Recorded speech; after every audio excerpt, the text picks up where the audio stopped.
gostaria de agradecer aí a presença virtual de todas e todos. Esse é o nosso primeiro encontro do Grupo Prerrogativas.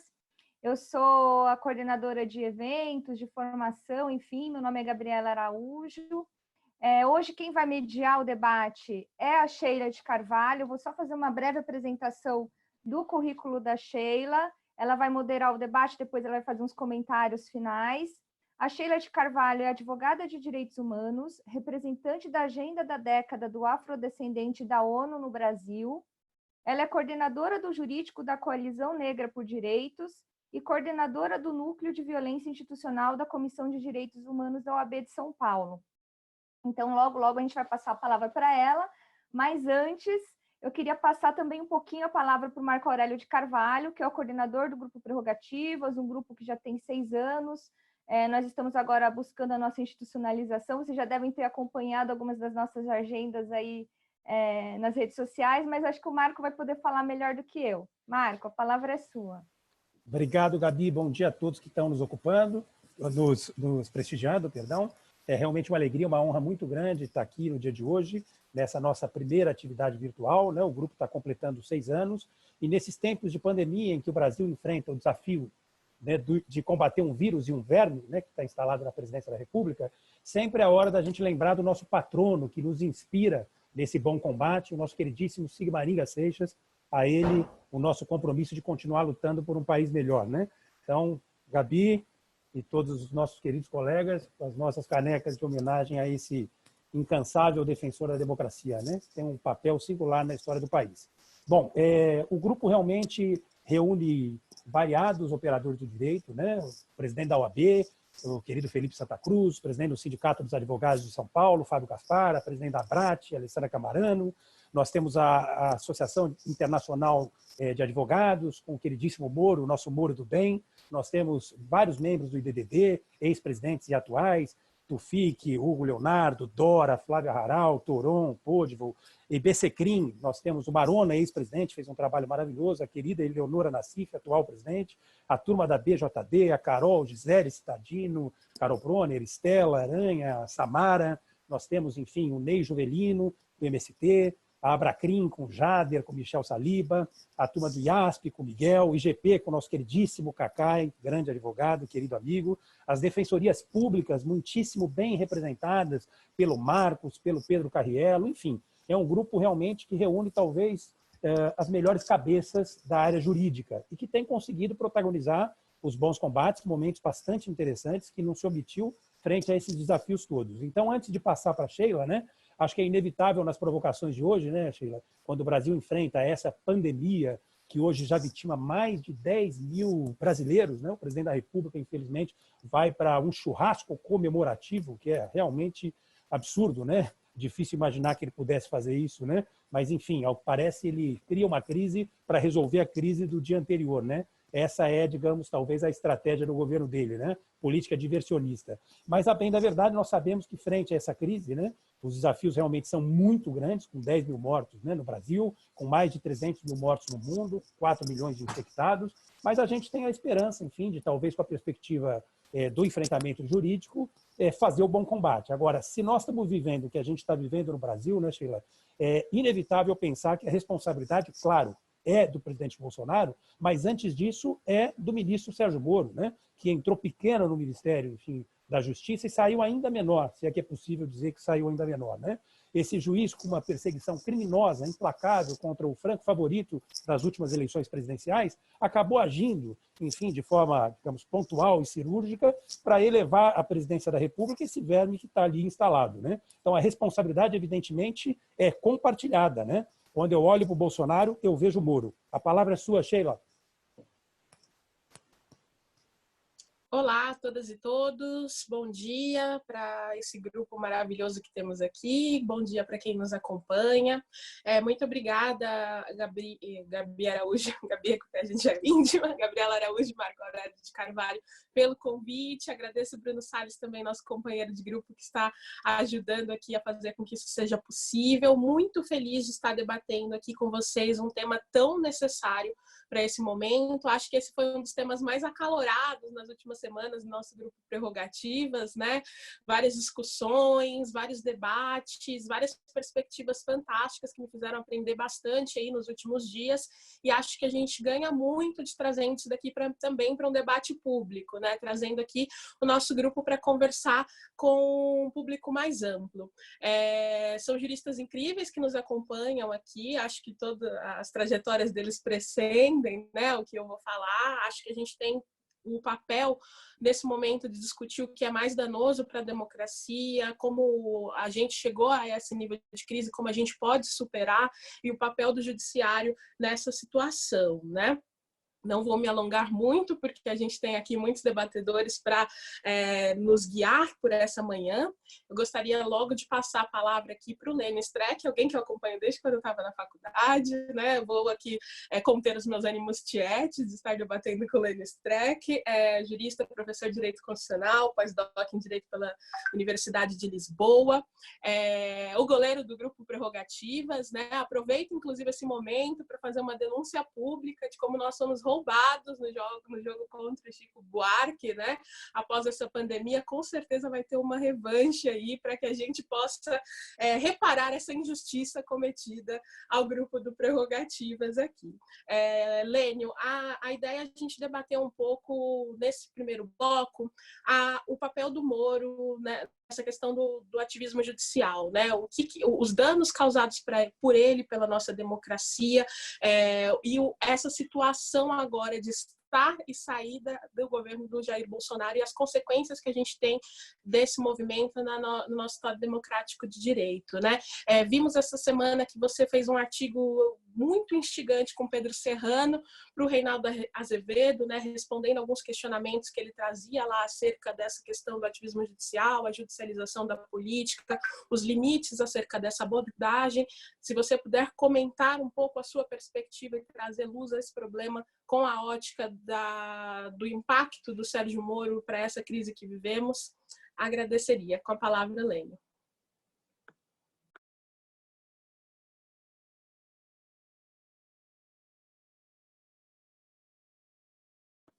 Acho que precisa tirar do mudo. Lênio. Sheila, só um minutinho, fazer um Bom dia. agradecimento. Lênio, só fazer um agradecimento ao Bruno Salles, que está operacionalizando toda essa nossa transmissão, ao técnico do Grupo Prerrogativas, do qual você nos dá a honra de ser o goleiro, querido Fabiano Silva, que tem feito também um trabalho fantástico, apoiando a Gabi. Citei a OAB Federal, mas, claro, tem que citar também a OAB de São Paulo, com a presença da Margarete Pedroso, com a presença, enfim, da nossa queridíssima Amélia, que tem feito um trabalho incrível na Comissão de Direitos Humanos. Mas temos entre nós juízes, desembargadores, né? Tem que citar, evidentemente, a Kenaric, queridíssima Magda Bialski, Rubens Casar e tantos outros. É realmente um grupo que nos enche de orgulho. Com você, Lênio. Bom, então, bom dia, Sheila, e cumprimento a todos em nome, a partir do nosso líder, o MAC, Marco Aurélio. Os outros sintam-se todos cumprimentados. Tem tanta coisa para falar sobre isso, eu tenho escrito toda semana. Agora mesmo, essa questão do ativismo judicial, Moro e ativismo são faces da mesma moeda, e todo o malefício que o ativismo causa no Brasil pode ser visto pela figura do Moro, porque ativismo e judicialização são coisas diferentes. Judicialização é desejável por vezes, porque quando as decisões têm caráter de universalização, etc. O ativismo é uma atitude behaviorística, em que o juiz substitui e julga como quer. E isso sempre é ruim. Eu não encontrei uma decisão ativista boa, se nós soubermos fazer a diferença entre ativismo e judicialização. Judicialização acontece em qualquer país do mundo. Então, esta é uma praga contemporânea que se colocou e mudou a história do Brasil. Por isso que o ativismo sempre é ruim, porque eu não consigo ver nenhum traço do ativismo que seja bom, porque, por exemplo, a história do Brasil mudou com o ativismo do ex-juiz Sérgio Moro, que acabou divulgando aquelas decisões, aquelas escutas telefônicas, todos os seus atos durante todo o período dos julgamentos não só dos casos do presidente Lula, como também os demais. A grande questão é saber, né, como é que a comunidade jurídica vê isso. Me preocupa profundamente que a comunidade jurídica brasileira, grande parte dela, ela fica silente, fica assistindo e muitos aplaudindo ativismos, autoritarismos, prerrogativas de advogados sendo vilipendiadas todos os dias, e o Prerro surgiu exatamente com esse nome, prerrogativas. Então, todas essas questões fazem com que nós tenhamos que pensar como nós vamos sair dessa e como será o direito depois, não só da pandemia, mas como será o direito depois de Sérgio Moro. Porque o direito é antes do Sérgio Moro, depois do Sérgio Moro, nesse sentido de que ele criou um imaginário dos fins justificam os meios. E isso é uma coisa que tem que ser estudada e saber como, isso aconteceu, 2, como nós embarcamos. Como é que nós embarcamos nessa?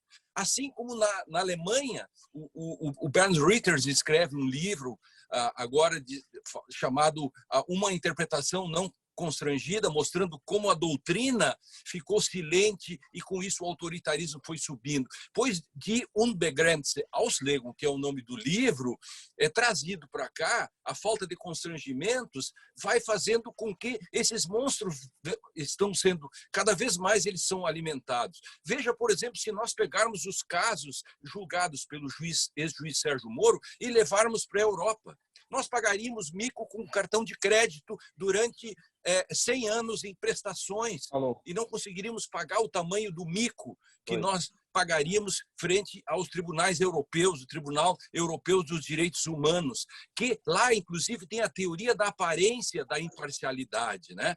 Ou seja, não basta que o juiz seja, o julgamento seja justo. Uma função que aparece aqui. Não basta, ele tem que ser também. Então, há uma decisão no caso Delcorst versus Bélgica, em que o tribunal disse justice must not only be done, it must also be seen to be done. Ou seja, tem que parecer também ser honesta, ser imparcial. Isto é, um julgamento que nem as pessoas acreditam, um julgamento que não tem aparência de imparcialidade, é um julgamento ilegítimo.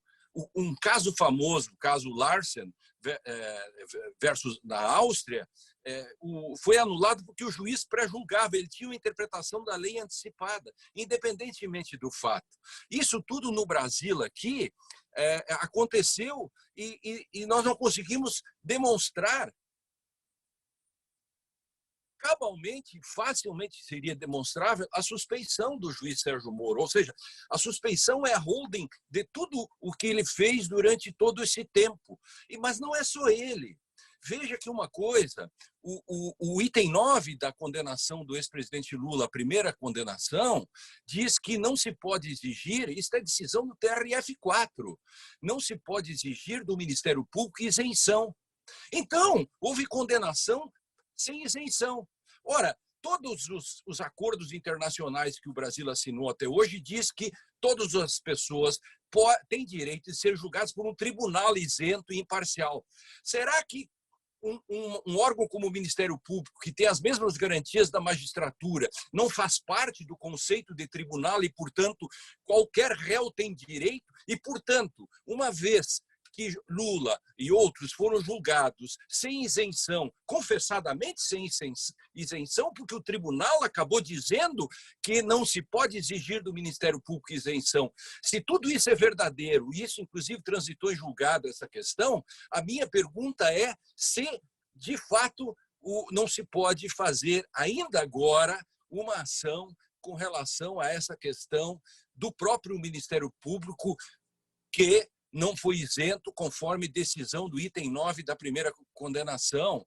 E somando isto com as atitudes do Sérgio Moro, essa conjuminância que houve, denunciada pelo Intercept, tudo isto, como se fosse isso aqui o VAR, né? Estou fazendo um VAR jurídico, olhando de novo, a gente vê ali a mão do zagueiro Sérgio Moro ou o juiz Sérgio Moro ensinando para o centroavante qual é o canto que ele deve chutar e ainda amarrando as mãos do goleiro, não deixando ele pegar.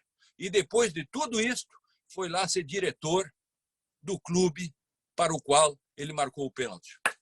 Minha primeira impressão é essa: ativismo, parcialidade, história toda, resultados históricos, a nossa função, o que temos que fazer resistindo. Perfeito, Lênio. Acho que traz muitos elementos aqui para a gente considerar. Eu gostaria de passar a palavra agora para, até voltando no tempo, na época que nós tínhamos ministros da Justiça com decência, né? Então, gostaria de passar a palavra para o José Eduardo Cardoso, ex-ministro da Justiça, né? Foi procurador do município, foi deputado federal, foi da AGU, é um jurista aí de grande envergadura, qual muito admiro. Com a palavra, José Eduardo Cardoso, para trazer, inclusive, essa perspectiva do que esperava, né, nesse galgar aí até o Ministério da Justiça, e quais as expectativas acerca da atuação de um ministro da Justiça diante de uma crise democrática na qual vivendo, né? Lógico que nesse cenário ele tem muita culpa, né? Então, com a palavra, José Eduardo Cardoso. Olha, eu queria cumprimentar a todos, meu bom dia a todos e a todas, saudar o Grupo Prerrogativas na pessoa do Marco Aurélio, nosso coordenador desse grupo, e a todos aqueles que nos assistem. O Lênio, com o seu brilhantismo, ele é um dos gurus meus intelectuais, sempre foi na minha vida e continuará sendo. Ele introduz uma questão, com a sua genialidade, que eu acho que nós precisaríamos explorar até para podermos dialogar dentro de um mesmo universo. A palavra ativismo, ela tem assumido conotações diversas. Claro, talvez até hoje seja plurissignificativa, ela tem vários significados. Eu queria pactuar um sentido. Eu queria afirmar aqui que vou trabalhar com a ideia de ativismo como sendo justamente a ideia de uma construção de uma visão jurídica que afirma algo em relação a uma situação fora dos quadrantes normativos admissíveis no Estado de Direito. Ou seja, eu não acho que a interpretação jurídica seja neutra, nunca achei isso, nem vou achar jamais. Eu acho que ela implica em valoração. Mas há uma valoração dentro da possibilidade de significados possíveis e outras que vão para fora dos significados possíveis. O ativismo é a construção de uma tese jurídica, portanto, que se projeta para fora dos limites daquilo que o Estado de Direito admite. Portanto, o ativismo, como bem disse o Lênio, não se confunde com judicialização, uma coisa é uma coisa, outra coisa, e não se confunde com erro de fato ou erro de direito. Ou seja, o ativismo ele é consciente, ele é uma produção jurídica deliberada, tá certo? Que constrói uma tese para tutelar algo que o julgador quer. Portanto, o ativismo é uma postura consciente daquele que julga, né? Não é o erro, não é a ignorância e não é a judicialização. Pode se perguntar, mas o que leva alguém, um juiz, a ser ativista? Pode ser messianismo, pode ser um desejo arraigado de iluminismo elitista, tá certo? Em que o cara se acha o ó do Borogodó, quer dizer, ele se acha o transformador universal, e a lei ora a lei. Então, a Constituição não é a Constituição que está lá, é a Constituição que eu quero que ela diga. Então, esse iluminismo provoca essa postura ativista. Ou então é oportunismo mesmo. Tá certo? Ou seja, o indivíduo quer galgar uma certa situação específica, o indivíduo quer jogar para a plateia. Então, agora, isso é irrelevante. Quer dizer, objetivamente, ele é irrelevante se o indivíduo ele é ativista por messianismo, por iluminismo, por oportunismo. Ativista é ativista, ponto. E eu quero dizer, e aí minha opinião pessoal, que não existe ativismo do bem ou ativismo do mal. Porque muitas vezes nós vimos posturas no campo progressista voltadas ao ativismo. Eu me lembro do direito alternativo, que muitos anos atrás existia, sempre fui muito crítico ao direito alternativo, até me chamavam de conservador por isso. Porque eu dizia, olha, isso é um risco, especialmente numa sociedade plural em que o judiciário tem uma base formadora ideológica conservadora. Ora, Então, diante desta premissa, a questão que se coloca, Sérgio Moro, como se coloca? Sérgio Moro, a meu ver, não é aqueles que pode até ter feito, faz erros de fato ou de direito. Ele é um arbitrário. Sérgio Moro é um arbitrário, claro, porque ele constrói as teses para acomodar os seus desejos. Se os seus desejos vêm de messianismo ou vêm de oportunismo, isso é absolutamente relevante. Isso é um problema para o terapeuta. Tá certo? Para o jurista, se verifica que Sérgio Moro é um arbitrário. Claro? E aí isso exige que nós, do mundo do direito, que somos progressistas, que somos humanistas, tenhamos muito cuidado com aquilo que é o ativismo do bem. Porque não poucas vezes nós nos entusiasmamos com certas situações e queremos que o judiciário seja ativista quando está de acordo com os nossos interesses. É isso que nós temos que tomar cautela. Porque o ativista, ele é um ativista. E se eu quero atacar o ativismo, não vamos com teses que caiam na mesma linha só porque são de acordo com os nossos interesses. Claro? Eu acho que esta é uma questão. E me lembro de um professor que, certa feita, disse o seguinte, quando um aluno questionava ele na crítica que ele fazia o ativismo, e esta era uma crítica dura, o aluno disse, mas professor, o ativismo trouxe tantas coisas boas, o ativismo nos trouxe grandes conquistas no plano de diversas situações que o Supremo tem decidido, tendo propiciado o combate à corrupção, tendo propiciado muita coisa, disse o aluno. Por que o senhor é tão contra o ativismo? Se ele faz marchos, ele toma decisões numa marcha humanista. E esse professor disse, meu filho, quando você abre a porta de uma gaiola, você não escolhe os pássaros que dali saem. Podem sair os pássaros fascistas, como podem sair os pássaros humanistas. Ora, abrir a gaiola do Estado de Direito, em qualquer dimensão que ela se projete, dentro de uma visão utilitarista de esquerda ou de direita, é o que quebra o Estado de Direito. Eu até acho que o Estado de Direito está em crise. Eu acho que o Estado de Direito nasceu com a sociedade capitalista em crise, é um modelo em crise, e nós vamos ter uma encruzilhada. Ou nós vamos para o autoritarismo, ou nós vamos para a radicalização democrática com uma mudança dessa estrutura. Agora, isso é um outro problema. Neste momento, contra o fascismo, a questão do Estado de Direito é uma peça central. E aí, nós, que somos humanistas, temos que tomar muito cuidado com as posturas ativistas progressistas, porque é o ativismo progressista que legitima o arbítrio autoritário fascista que nós temos muitas vezes assistindo em decisões judiciais. Perfeito, José Eduardo Cardoso. Acho que você traz as preocupações maiores que a gente tem aí de não estar alimentando mais os monstros do autoritarismo, né? E essa ótica da perspectiva dos interesses acho que é fundamental para analisar a situação. Inclusive, nessa decisão do Ramagem, né, muitos a gente se falou, e quando foi a decisão de vetar a indicação do Lula, né? A gente tem que usar aí a mesma interpretação, independente dos interesses que estão sendo colocados na mesa. Agora eu gostaria de passar a palavra para o Mauro Menezes, um advogado aí sensacional, articulador aí da Associação Brasileira de Juristas pela Democracia, super ativo no nosso prerrogativa. Desculpa, eu acho que agora era o Pedro. O Mauro tinha pedido para falar. Desculpa interromper. Tá, eu tinha entendido que ele tinha pedido para falar depois do José Eduardo Cardoso. Ele quer falar. Mauro, ele quer ser o penúltimo. Ok. Então, Pedro Serrano, vamos lá, que eu acho que já se conecta muito com o que o Lênio trouxe, com o que o José Eduardo Cardoso também apresentou, né? O Pedro Serrano, professor de Direito Constitucional da PUC.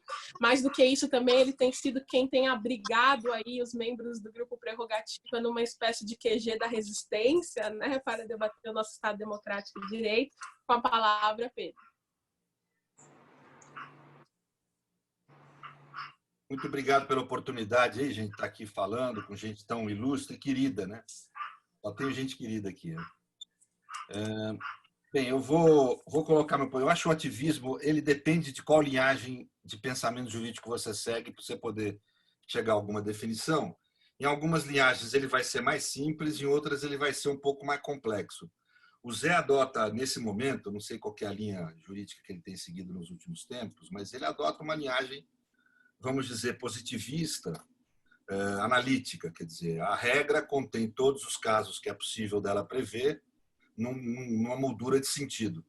Para quem adota uma linhagem mais como eu, como Lênio, que é uma linhagem avaliativa do direito, se torna um pouco mais complexo.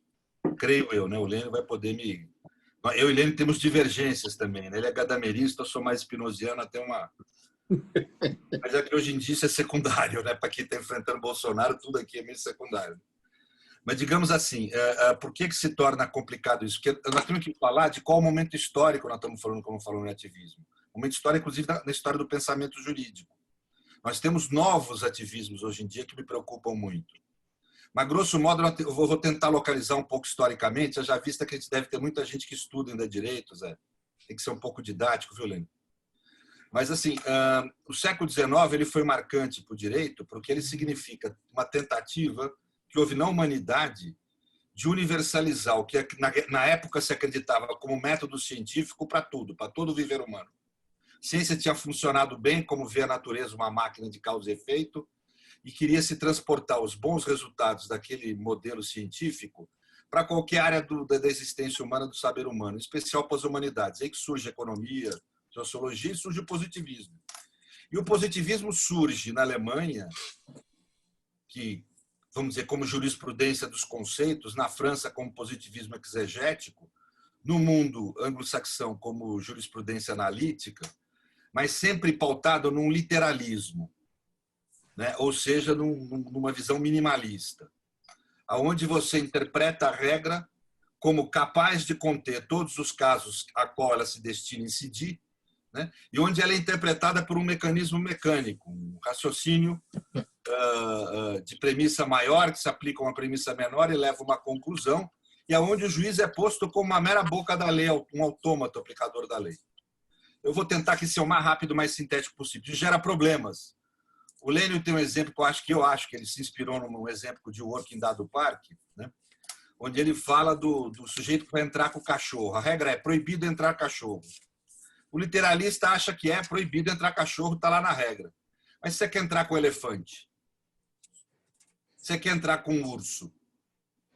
Né?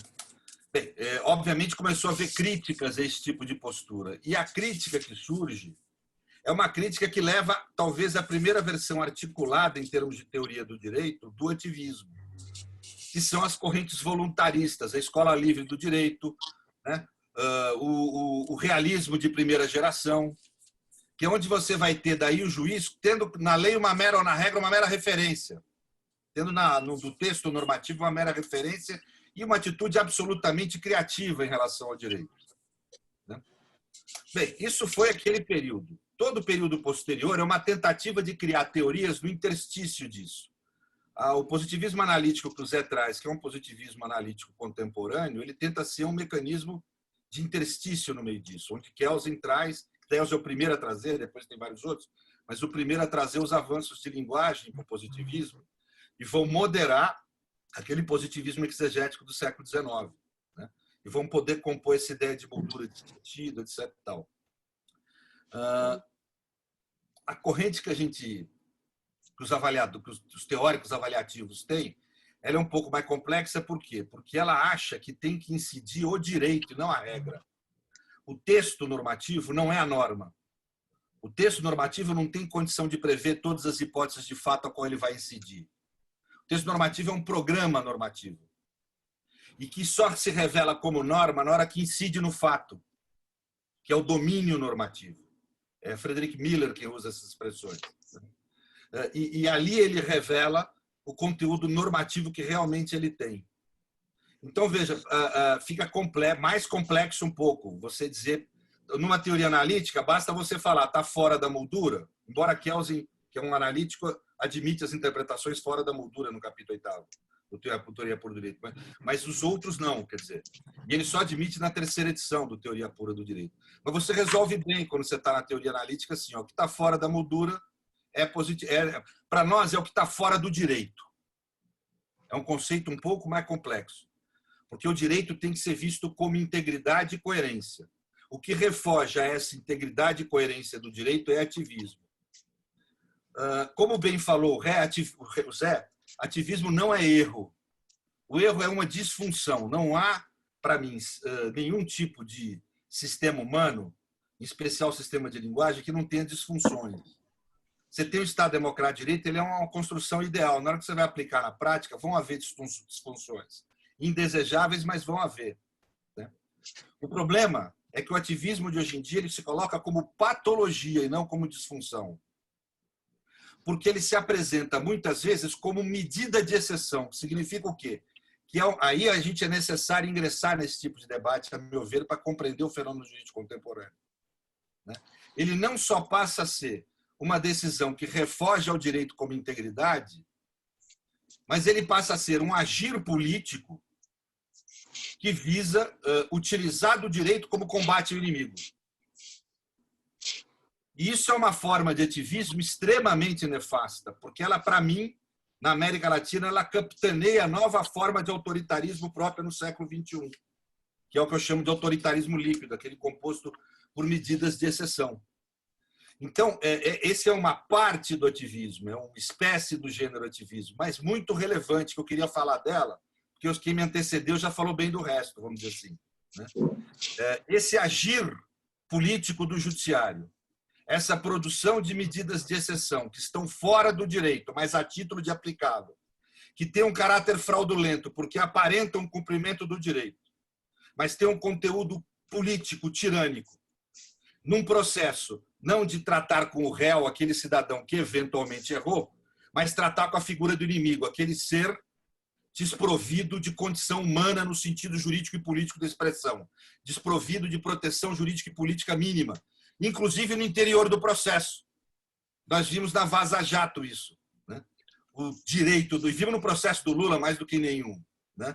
O réu é tratado como um ser não humano naquela condição, porque os seus direitos mínimos não são observados. O processo do Lula é exemplar. Não é que você tem descumprimento ou nulidades de normas de processo penal apenas. Se a gente fosse possível, eu fiz esse exercício, Lênin, eu preciso mostrar isso. As 10 normas de processo penal que eu acho que são qualificáveis como normas de civilização. A ruptura de uma delas leva a você falar que a norma, o padrão de civilização está quebrado, está rompido, né? Aquele mínimo de civilização não é só um problema de princípio constitucional, né? São os princípios constitucionais que estabelecem a relação civilizada entre Estado e pessoa, né? As 10 normas estão quebradas no caso do Lula, não é uma. Então, veja, isso é um processo penal? Não, isso não é um processo penal. É a primeira vez que nós tivemos na humanidade? Não, Stalin foi um grande exemplo. Os processos de Moscou foram muito semelhantes. Tinha advogado, tinha processo, tinha juiz, tinha autoridade competente, tinha recurso, mas todo mundo sabia o resultado antes de começar o processo. Então, o que me preocupa no ativismo mais do que tudo é essa nova forma de ativismo que nós temos, que aqui na América Latina, porque na Europa eu vi que é diferente, eu não vou ter tempo de falar. Estados Unidos também. Lá é o executivo ainda. Mas aqui na América Latina, essas medidas de exceção têm sido produzidas sob liderança do Poder Judiciário, do sistema de justiça, mais do que Poder Judiciário, com apoio da mídia. E nós precisamos estar atentos nisso, né? E queria dizer mais. Isso não se confunde, que aí fica pior para nós explicar. Eu e o Lênin estamos se virando aqui para explicar. Uma coisa são essas medidas de exceção, são produzidas pelo processo de justiça já há algum tempo no país, na minha pesquisa desde a década de 90, marcadamente, né? Mas que agora não podem se confundir com a legalidade extraordinária, que é a forma legítima de resposta do Estado democrático de direito à crise e às situações de emergência, que é o Covid. Que não é medida de exceção, não é estado de exceção no sentido de anomia, de não haver norma, de haver selvageria no sentido kantiano, de haver a conduta política bruta de exercício da soberania sem controle por norma. Não é isso. Há uma normatividade, um regime jurídico especial, como falava Celso Antônio, mas um direito especial, como fala Gambem, um direito extraordinário para um momento extraordinário, produzido pelo Estado Democrático de Direito. E que, inclusive, cria deveres de agir para a autoridade. Eu falei na Globo de um jeito simplesinho disso essa semana.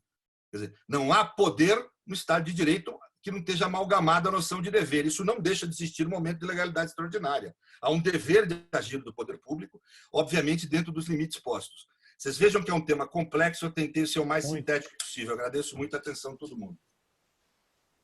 Sim, de fato, é muito desafiador, né? Dentro dos nossos 5 minutos aqui de exposição, tentar trazer toda essa contextualização ainda mais indo para além, como o Pedro muito bem colocou, né? Agora eu gostaria de passar a palavra na ordem certa para o Mauro Menezes, ex-presidente da Comissão de Ética Pública da Presidência da República, professor de Direito Processual do Trabalho na pós-graduação da IESB, articulador aí do Grupo Prerrogativas e da ABJD, Associação Brasileira de Juristas pela Democracia. Mauro, se você puder trazer um pouco das suas perspectivas em relação ao ativismo judicial e como isso se relaciona com o papel do Moro, que tem sido aqui o ponto inicial do nosso debate, agradeceria. Com a palavra, Mauro. Mauro, só um registro, agradecer que todo mundo, nós estamos com centenas de pessoas nos acompanhando, nós vamos depois repor todo o conteúdo, o começo do debate, nós tivemos a homenagem ao nosso grande Sigmaringa Seixas, nós vamos repor depois no nosso canal do YouTube, tem muita gente entrando em contato, não está conseguindo acesso, porque nós já conseguimos em pouco espaço de tempo a lotação aqui desse aplicativo. Então, mais uma vez, agradecer e um abraço para o nosso querido Juarez Tavares, que está acompanhando também.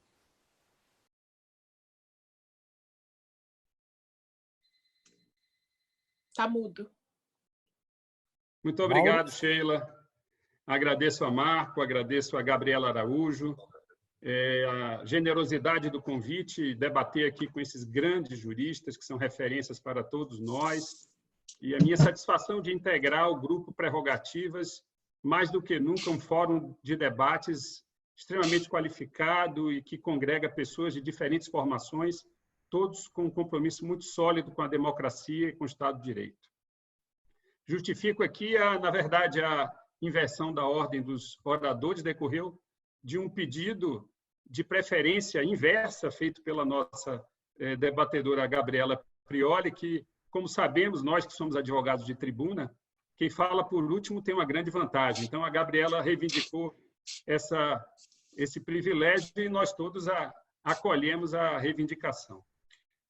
A questão do ativismo judicial, eu entendo que deva ser trazida inicialmente sob o ângulo terminológico, e Lênio já expôs a premissa essencial de que não se deve confundir o ativismo, que, na verdade, consiste numa deformação da judicialização, com a judicialização ela mesma, que não necessariamente tem esse conteúdo deformado, esse conteúdo patológico.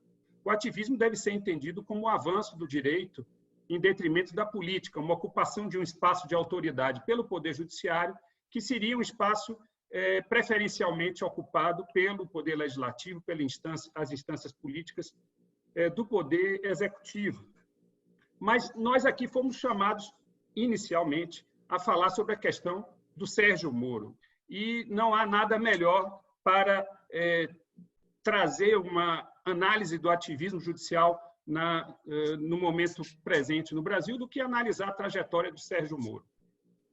A trajetória de alguém que, de fato, serviu como uma luva para encarnar essa figura de celebridade heróica que foi sendo construída e foi sendo alimentada ao longo do tempo, desde o início da Operação Lava Jato.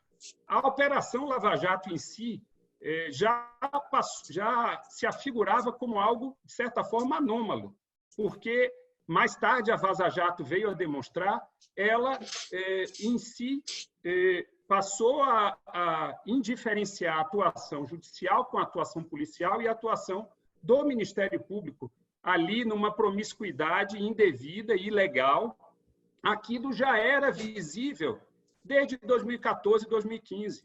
Então, na verdade, essa instância paralela de poder que a Lava Jato passou a constituir, de uma certa forma, usurpou o poder exercido pelas instâncias convencionais que deveriam estar, cada qual, no âmbito estrito, na bitola estrita da sua competência. Então, daí para evoluir-se para um cenário de punitivismo, um cenário de excessos, de operações espetáculo, manipulações de colaborações premiadas mediante pressões, prisões ilegais, conduções coercitivas também à margem da lei, tudo isso foi um passo. E estava à frente disso o grande Bonaparte, que ocupou um espaço político naquela época e empreendeu aquilo que foi recebido pela sociedade como uma grande cruzada pela moralização, pelo combate à corrupção. E nós bem sabemos que os paradigmas do combate à corrupção e da moralidade pública passam necessariamente pela observância plena, não apenas da institucionalidade, dos limites de cada poder, como também pelas garantias de direitos fundamentais, pelas garantias próprias de um regime constitucional democrático. Mas, obviamente, o atalho que a celebrização e o heroísmo ofereceram para esse personagem que facilmente já agarrou a oportunidade de se transformar não num juiz, mas num político, isso foi absolutamente irresistível. E, assim, alguns sinais começaram a aparecer. Já em 2015, em março de 2015, numa das primeiras manifestações que foram feitas na Avenida Paulista, ele, ainda juiz, se declarou tocado pela manifestação, porque havia ali faixas, havia homenagens à figura mítica dele como juiz herói. Então, ali já se via que ele estava num caminho sem volta. E essa caracterização como um herói, de certa forma medieval, à la Sterne, que faz com que as aventuras elas venham e sejam vividas e atravessadas e ultrapassadas e superadas pelo herói, continua até hoje. O próximo capítulo certamente será a eleição presidencial de 2022, sendo que houve a saída espetacular do Ministério em 2020. Esse monstro foi criado, nós não podemos negar. E é claro que, para isso, ele deu de barato tudo aquilo que deveria ser respeitado e observado por ele como juiz, a começar pela imparcialidade, que é o primeiro e mais importante dever de todo magistrado. Todos nós sabemos aqui que o juiz que tem um resultado pré-determinado de um julgamento, que desrespeita uma das partes para favorecer a outra, esse juiz não é um juiz imparcial. E nem a nossa Constituição admite isso, nem a nossa lei da magistratura, nem o Código de Ética da Magistratura Brasileira, muito menos os documentos internacionais sobre ética judicial de Bangalore, ibero-americano, enfim. Todos esses documentos têm uma repulsa muito clara à quebra da imparcialidade. Mas a ética ela foi fundamentalmente vilipendiada por Sérgio Moro em vários outros aspectos. E, como ministro de Estado, ele lidou muito mal com informações privilegiadas. Inclusive, na época da Vaza Jato, ele próprio confessou que teria levado informações para aliviar ministros do Supremo que estariam potencialmente implicados nos vazamentos. A troca de favores. Nós temos aí um magistrado que, evidentemente, produziu uma sentença anunciada, como muitos dos juristas que estão aqui denunciaram à época. Esse magistrado, ele, inclusive, manipulou, e outro dia ele até confessa essa manipulação, para que uma decisão legítima do desembargador Rogério Favretto não tivesse seus efeitos concretizados com a libertação do presidente Lula. Ele confessou isso naquela entrevista de saída do Ministério da Justiça, atribuindo esse mérito, por assim dizer, ao então diretor-geral da Polícia Federal. Obviamente, ele participou daquele petit comitê que, de maneira absolutamente irregular, evitou o cumprimento de uma decisão de uma autoridade competente. Então, esse indivíduo, ele depois, evidentemente, entra na política. E entra na política da pior maneira. Ele suspende o sigilo da colaboração premiada do ex-ministro Antônio Palocci uma semana antes da eleição presidencial, para prejudicar a candidatura do Fernando Haddad, nosso companheiro do Grupo Prerrogativas, que era o candidato que, à época, mantinha uma disputa muito, muito estreita com Jair Bolsonaro. E ele, através da troca de favores, que agora já se sabe que é um mecanismo utilizado com muita frequência por ele, Sérgio Moro, ele negocia a ida ao Ministério da Justiça mais adiante. Então, essa é a entrada dele no cenário político propriamente dito. E, evidentemente, que agora nós sabemos, para não me estender muito, com a saída do ministro Sérgio Moro da pasta da Justiça, por uma revelação própria e por confirmações feitas pelo presidente Jair Bolsonaro, o ex-ministro Sérgio Moro, ele, de fato, a ele se atribui uma negociação absolutamente estranha, mediante a qual teria sido prometido um cargo vitalício de ministro do Supremo Tribunal Federal para que ele permanecesse no ministério, atribuindo aí seu prestígio ao governo Bolsonaro, assim como uma pensão muito mal explicada e totalmente à margem da lei, que também teria sido negociado para uma situação de infortúnio. Então, tudo isso, inclusive, levou alguns desses juristas que aqui estão, como Lênio Streck, Pedro Serrano, todos capitaneados pelo grande professor Celso Antônio, a produzirem uma denúncia ética que foi encaminhada à instância competente, e o ministro Sérgio Moro terá que se explicar, terá que se justificar, mas creio, sem dúvida, que nós temos aí uma situação que define claramente o ativismo judicial em nosso país, imbricado com essa saga da Lava Jato, dos seus excessos, dos seus abusos, e encarnada e corporificada na figura mítica, falsamente heróica, do ex-ministro Sérgio Moro. Obrigada, Mauro. Eu gostaria agora de passar a palavra, porque a gente já alongou um pouco esse bloco, né, e mais diretamente para a Gabriela Prioli, mestre em Direito Penal pela Universidade de São Paulo, professora de pós-graduação em Direito na Universidade Presbiteriana Mackenzie, comentarista da CNN Brasil, né, no Twitter dela. No Twitter chamou muito ela uma pessoa que janta cedo, os fascistas, né, da TV. Então, ela tem essa fama também na blogosfera. E nossa parceira aí dentro do grupo do Prerrogativas, que tem trazido muita luz a certos debates difíceis de se travar com o público, né? Gabriela, para você, eu acho que pode ser interessante, dentro dessa perspectiva que temos trazido aqui acerca do ativismo judicial, a ótica de uma criminalista, né? Qual que é o papel do Moro, qual que é o impacto de uma ação como o Moro e outros juízes similares, né? Considerando também o processo da Lava Jato como um todo, né? Numa sociedade tão sedenta pelo punitivismo, né? Numa sociedade que clama ali a prisão como a única forma de solução de conflitos e que demanda, né, essa punitividade, essa ação punitivista frente a ações aí de corrupção diversas, sem se preocupar muitas vezes com a técnica e com todos esses elementos aí que os juristas que nos antecederam falaram também. Com a palavra, Gabriela. Oi, gente. Estamos no bom dia ainda? Bom dia para todo mundo. É difícil, hein? Porque a gente tem aqui os 5 minutos, Sheila. Mas aí, quando você me apresentou, você já me fez aqui uma proposta de fala que eu vou demorar 55 minutos. Mas tudo bem, vou tentar. Embora seja prolixa. Na TV eu tinha, no máximo, 3 minutos entre uma fala e outra. Então, acho que eu já comecei a me adequar.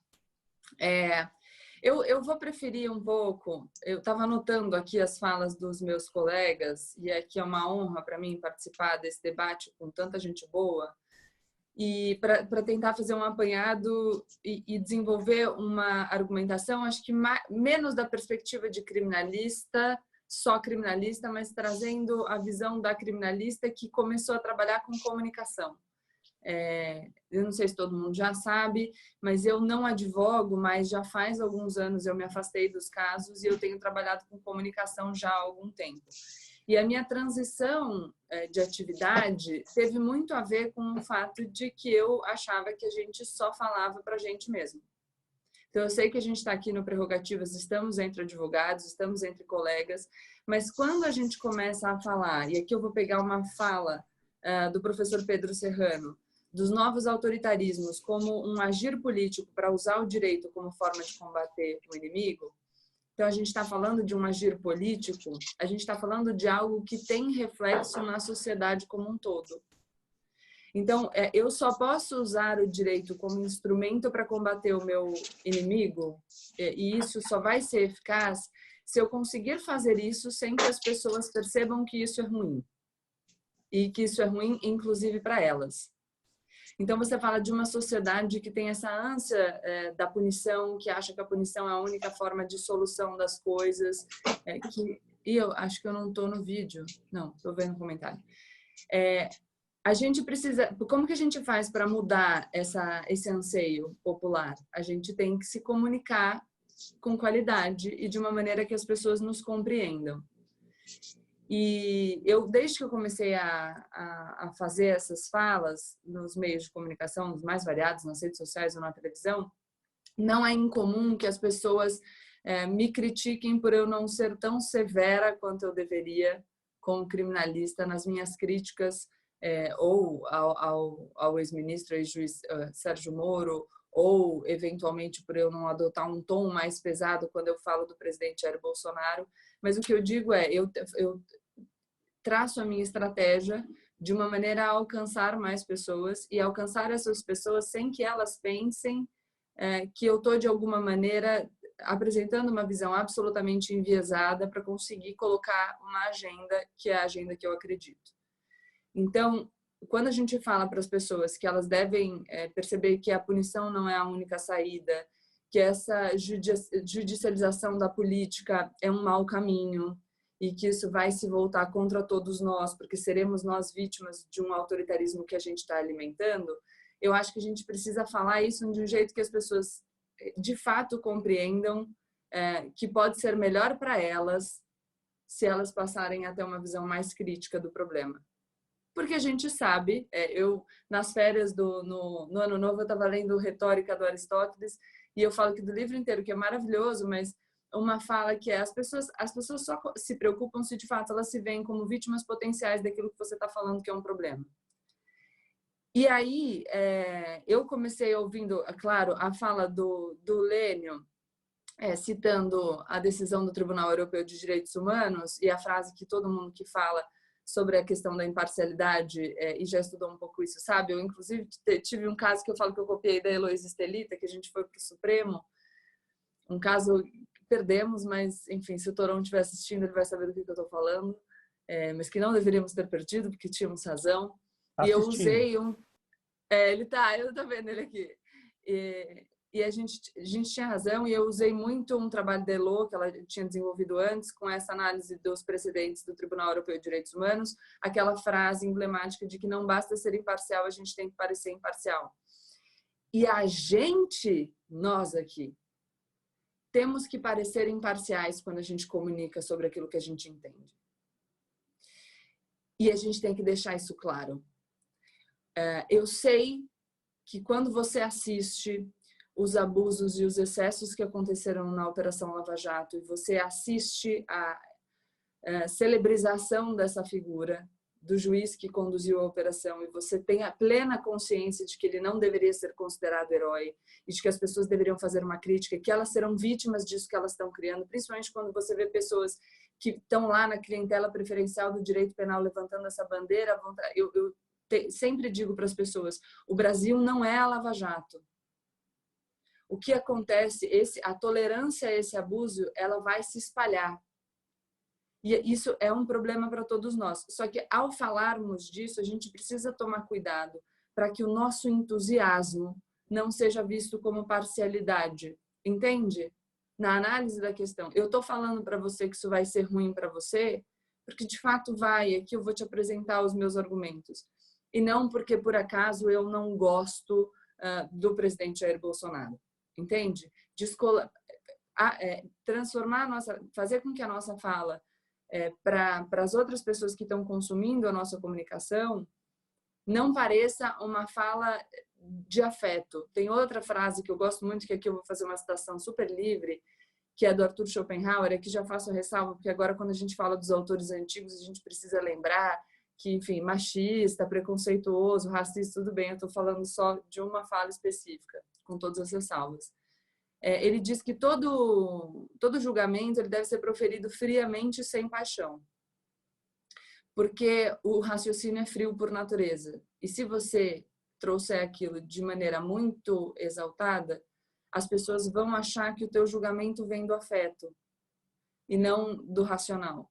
A gente estava até conversando, eu e o professor Pedro Serrano, antes de começar, e ele falou, nossa, na televisão você está tão fria nos debates. Você sempre está tão centrada. Já olhei aqui um comentário que eu vou comentar. Como que você faz isso? É óbvio que ali eu estou abalada. É claro que se eu ouço um ataque pessoal, a minha figura, aquilo me exalta. Claro que se eu estou falando sobre algo que eu acredito, eu tenho uma tendência a falar de forma mais entusiasmada. Mas a minha tentativa é manter um pouco essa sobriedade para que as pessoas percebam que eu não estou tentando conduzi-las como marionetes. Eu estou falando só, olha só, presta atenção no que eu estou falando. Pensa um pouco. Se você não concordar comigo agora, não tem problema. Mas a gente pode seguir a partir daí. Teve um colega que comentou aqui e falou: eu sou advogado, eu posso, eu quero, eu devo ser parcial. Perfeitamente. Eu acho que são as lutas de cada um. Eu estou me colocando aqui na função da comunicação. E na comunicação eu posso escolher ser parcial e aí eu vou perder uma parcela das pessoas que me ouvem, ou eu posso tentar fazer isso de uma outra maneira para conseguir chegar aos ouvidos de mais pessoas e eventualmente conseguir mostrar aquilo que eu acho que tem relevância. E nesse sentido, e aqui, vamos lá, o professor Mauro Menezes falou sobre a celebridade herói. A gente está falando de celebridades. A gente está falando de reação do público a figuras que são apresentadas. A gente está falando de um mundo que se comunica por meio das redes sociais, no Twitter, frase curtinha. As pessoas poucas vezes sentam para ler um texto mais robusto, poucas vezes param para refletir. Esses dias, quando o ministro Alexandre de Moraes decidiu sobre a nomeação para a Direção-Geral da Polícia Federal, eu conversei bastante com o Marco Aurélio. E o que eu falei para ele eu falei, olha, eu nem acho que eu tenho uma posição tão parecida com a sua, mas eu compreendo as suas razões. Explicitem isso claramente. Sejam óbvios para que as pessoas entendam por que você acha que essa decisão é diferente da decisão que barrou a nomeação do Lula no passado. As pessoas precisam compreender que a gente não está defendendo agora alguma coisa ou criticando essa coisa porque a gente não gosta do governo, entendeu? Porque senão a gente perde a força daquilo que a gente está falando. E aqui eu vou me referir à fala do José Eduardo Cardoso, que eu particularmente gostei muito, que é o cuidado com o ativismo do bem. A gente precisa ter coerência nos nossos posicionamentos para a gente manter a credibilidade. E claro, isso eu estou falando, é a minha percepção, eu não estou falando que todas as pessoas tenham que fazer exatamente a mesma coisa que eu faço, a gente tem espaço para diversas atividades, né? Então, quando eu vou preparar os meus vídeos, o professor Lênio sabe bem, porque outro dia eu até o citei num vídeo meu. Então, essa manifestação com mais acadêmica, eu vou dizer, esse conteúdo que é um pouco menos acessível para quem não tem a formação técnica, é de imenso valor. A entrevista do professor Pedro Serrano, eu postei nas minhas redes sociais, ainda levei bronca da minha mãe, dizendo que a minha chamada para a entrevista não fez jus ao conteúdo, porque era muito bom. Então, é claro que eu vou consumir esse material para depois tentar passar, mas eu sinto que a gente precisa pensar um pouco nessa história da comunicação, porque nós estamos falando de política. Então, foi trazido aqui eleição de 2022, o movimento político do Moro, ele já tendo feito um aceno para as manifestações de 2000 e... não lembro o ano agora. Quando foi que lá na Polícia Federal, Mauro Menezes, que ele estava feliz com as faixas? Não me lembro. 2014, 15, 16. Que depois eu falo um ano aqui, aí o pessoal no Twitter, que tem os fiscais do ano, vai falar, você falou uma coisa errada, então vou ficar em cima do mundo. A gente está falando da política, então a gente está falando da percepção das pessoas, né? Hoje em dia eu tenho feito os meus vídeos nos últimos tempos falando sempre uma mesma coisa. Nós temos um presidente que para nós é intolerável, e a gente usou termos muito pesados para se referir a ele, e eu uso também, mas existe uma porcentagem da população que continua apoiando esse presidente.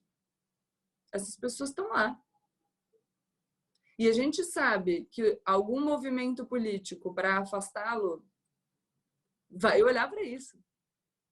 Então, precisamos atingir mais ouvidos. Não adianta a gente falar só para nós. Assim, eu tenho certeza absoluta que entre nós, principalmente entre os criminalistas, eu lembro de falar isso ainda numa edição do seminário do IBCCRIM, já há alguns anos.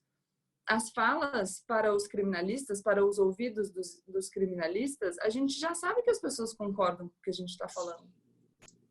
Basicamente, eu não preciso convencer a gostar de feijão quem já gosta de feijão.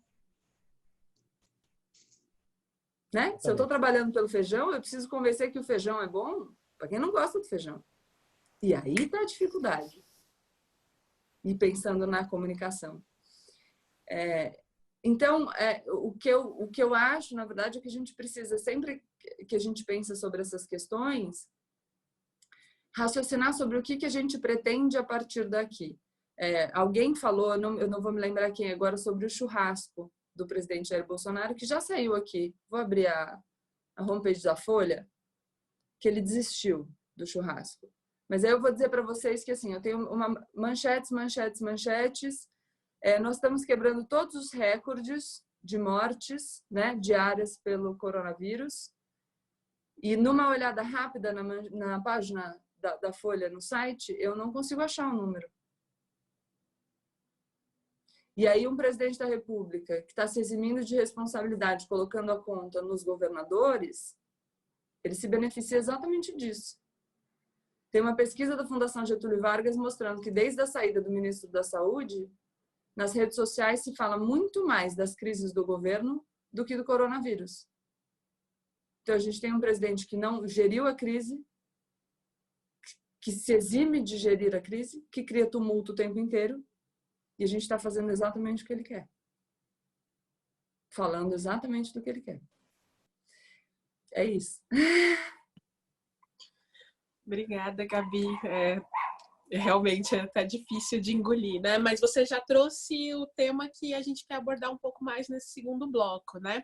Eu vou ser a moderadora um pouco chata, por mais que eu goste muito de escutar vocês, esteja aprendendo muito com o debate que a gente está trazendo aqui, tão necessário, está sendo super elogiado aqui nos comentários, está subindo com vários comentários elogiando o debate, a qualidade das exposições aqui, a genialidade dos temas que estão sendo trazidos, do debate que está sendo trazido, mas eu preciso fazer monitorar para garantir o direito ao almoço de todas e todos, né? Então, acho que é importante. E aí, quando der o tempo, a ideia é a gente falar até 5 minutos no máximo. Quando der 4, eu dou uma chamadinha de atenção aqui, que pode atrapalhar um pouco o raciocínio, já peço desculpas, mas só para a gente conseguir se atender ao tempo que foi proposto, né?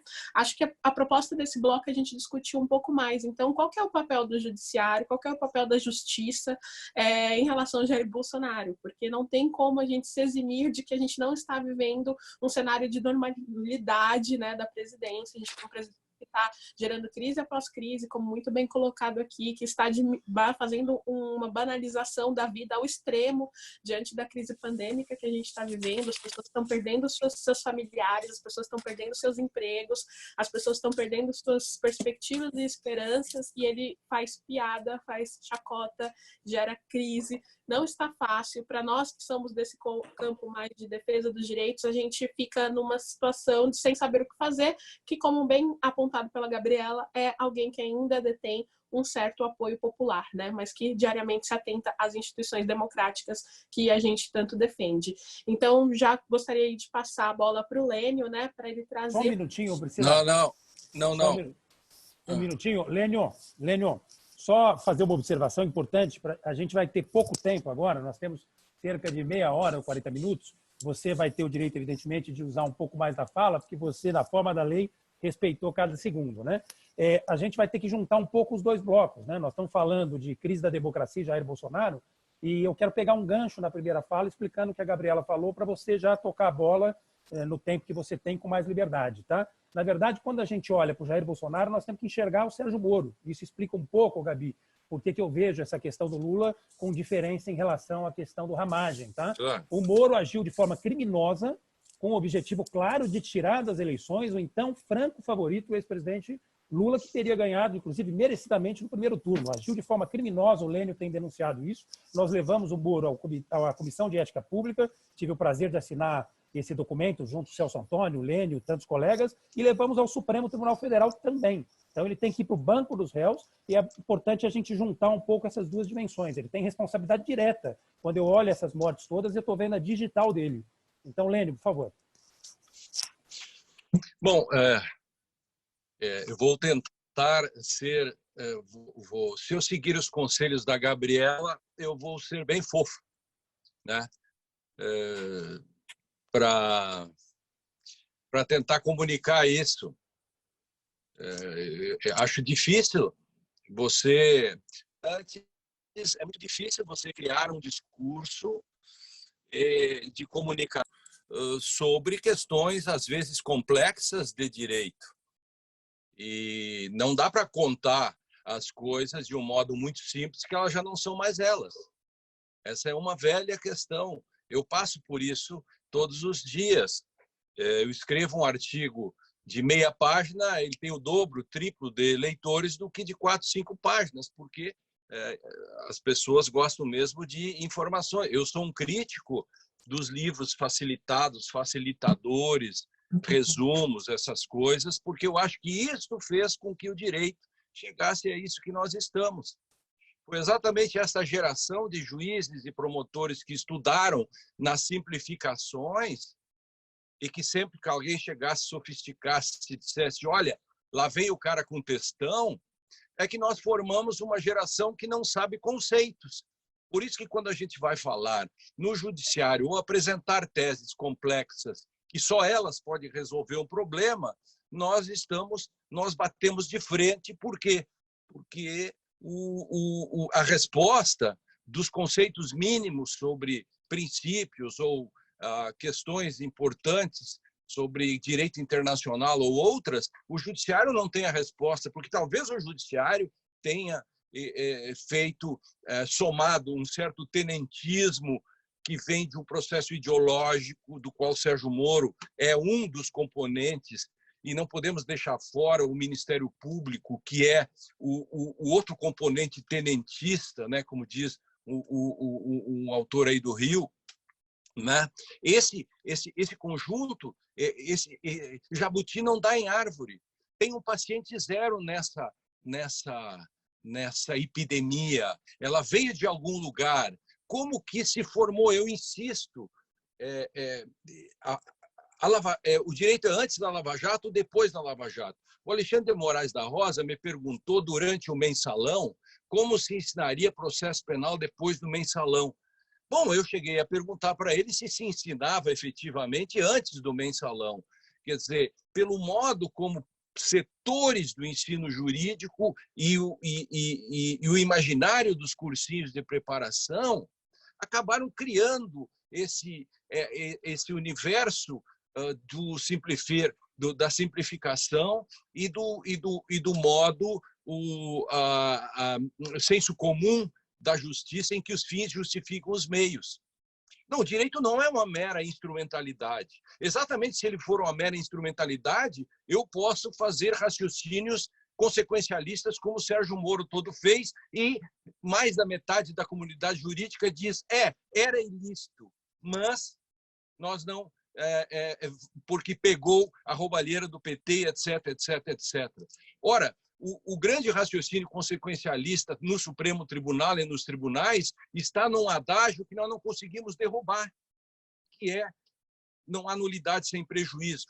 A comunidade jurídica aguenta tudo isso, mas é fácil explicar. Ora, não há nulidade sem prejuízo. Sim, mas se nós não soubermos a raiz disso, nós não vamos conseguir comunicar isso, né? E vamos sofrendo. A história do Brasil acabou sendo revertida pelo direito. Não foi a política estritamente. Os erros da política podem ter levado o direito brasileiro e os juristas brasileiros a cometerem os desatinos, enfim. Mas foi o direito, porque nós não tínhamos um grau de autonomia nesse direito para estabelecer, por exemplo, que naquele momento em que Sérgio Moro cometeu o delito de soltar aqueles vídeos, as gravações que mudou a história do Brasil, gente, mudou a história do Brasil. O Brasil é depois disso. E isso a comunidade jurídica até hoje não soube cobrar, e não cobrou, e não consegue fazer diferente, e continua fazendo igual. Uma parte com uma razão cínica, ou seja, ele sabe o que faz e continua fazendo do mesmo jeito, e outro modo resistindo. Eu sei que é difícil fazer esse processo de resistência. Eu sei que a gente fala muito para convertidos. O problema é que, às vezes, nem os convertidos conseguem compreender a dimensão do direito e da sua importância, quantos convertidos amigos nossos e dos grupos nos últimos anos deram ao direito a dimensão que ele tem, e quantos convertidos nossos acharam que o direito não era tão importante, que a política resolveria e os resultados estão aí. Os não convertidos é uma tarefa que nós temos que ir em frente. Agora, o direito, por ser contra-majoritário, principalmente o direito constitucional, ele tem essa possibilidade de fazer, mesmo que os não convertidos ignorem ou se falem contra nós. E os julgamentos esses demonstram tudo isso. De novo, tentando cumprir de novo o meu tempo, né, que a nossa mediadora deixou correr frouxo e apenas veja que como é cumprir a lei na sua dimensão, como eu fiz no início, e depois a lei foi sendo descumprida e se criou uma jurisprudência. Um abraço a todos, enfim. Mas eu quero debater mais adiante essa discussão num outro momento com a Gabriela, porque eu achei assim o discurso muito legal, assim, o que ela está dizendo, mas achei assim que tem um pouco de idealismo e de uma dimensão um pouco do bom selvagem. E, sim, nós podemos comprar. Desculpa dizer isso assim claramente, mas eu não tenho essa pureza de olhar e nem essa dimensão desse mundo que é muito mais selvagem do que esse. Eu não acho que com argumentos eu simplesmente vou convencer um bolsominion, né, de que a Terra não é plana. Mas cumprimentos a todos. Sheila, agradecer a Priscila também, da comissão da Comissão Penitenciária da OAB, que tem feito um trabalho incrível junto com as defensorias, e mandar um abraço para vários professores da PUC que estão acompanhando a nossa live, professores de outras universidades, para o nosso querido presidente Felipe da OAB e de tantas outras entidades, tantas pessoas que a gente não vai conseguir citar. A gente vai colocar depois o conteúdo no YouTube, que realmente está fazendo muito sucesso e já estouramos o limite dessa plataforma. Obrigada, Marco. Sim, é um prazer dividir aí essa gestão da OAB São Paulo aí com a Gabriela Araújo, que está aqui, a Priscila Pâmela, a Ana Amélia, a Margarete Pedroso, todas que estão nos assistindo aqui também. Helene, eu peço desculpa por ter feito um ativismo da moderação aqui, né, e ter estendido, a princípio, o prazo para alguns dos nossos colegas fazerem a colocação, por isso que dei um pouquinho mais de tempo para você, e para o José Eduardo Cardoso, que vai falar agora, que também respeitou religiosamente o tempo estabelecido na primeira rodada, né? José Eduardo Cardoso, se você puder trazer um pouco também a questão do papel do STF nesse cenário de contenção aí das ações do Executivo, como você enxerga o STF no controle das ações do Executivo, do Moro, enfim, fique à vontade para trazer esse debate.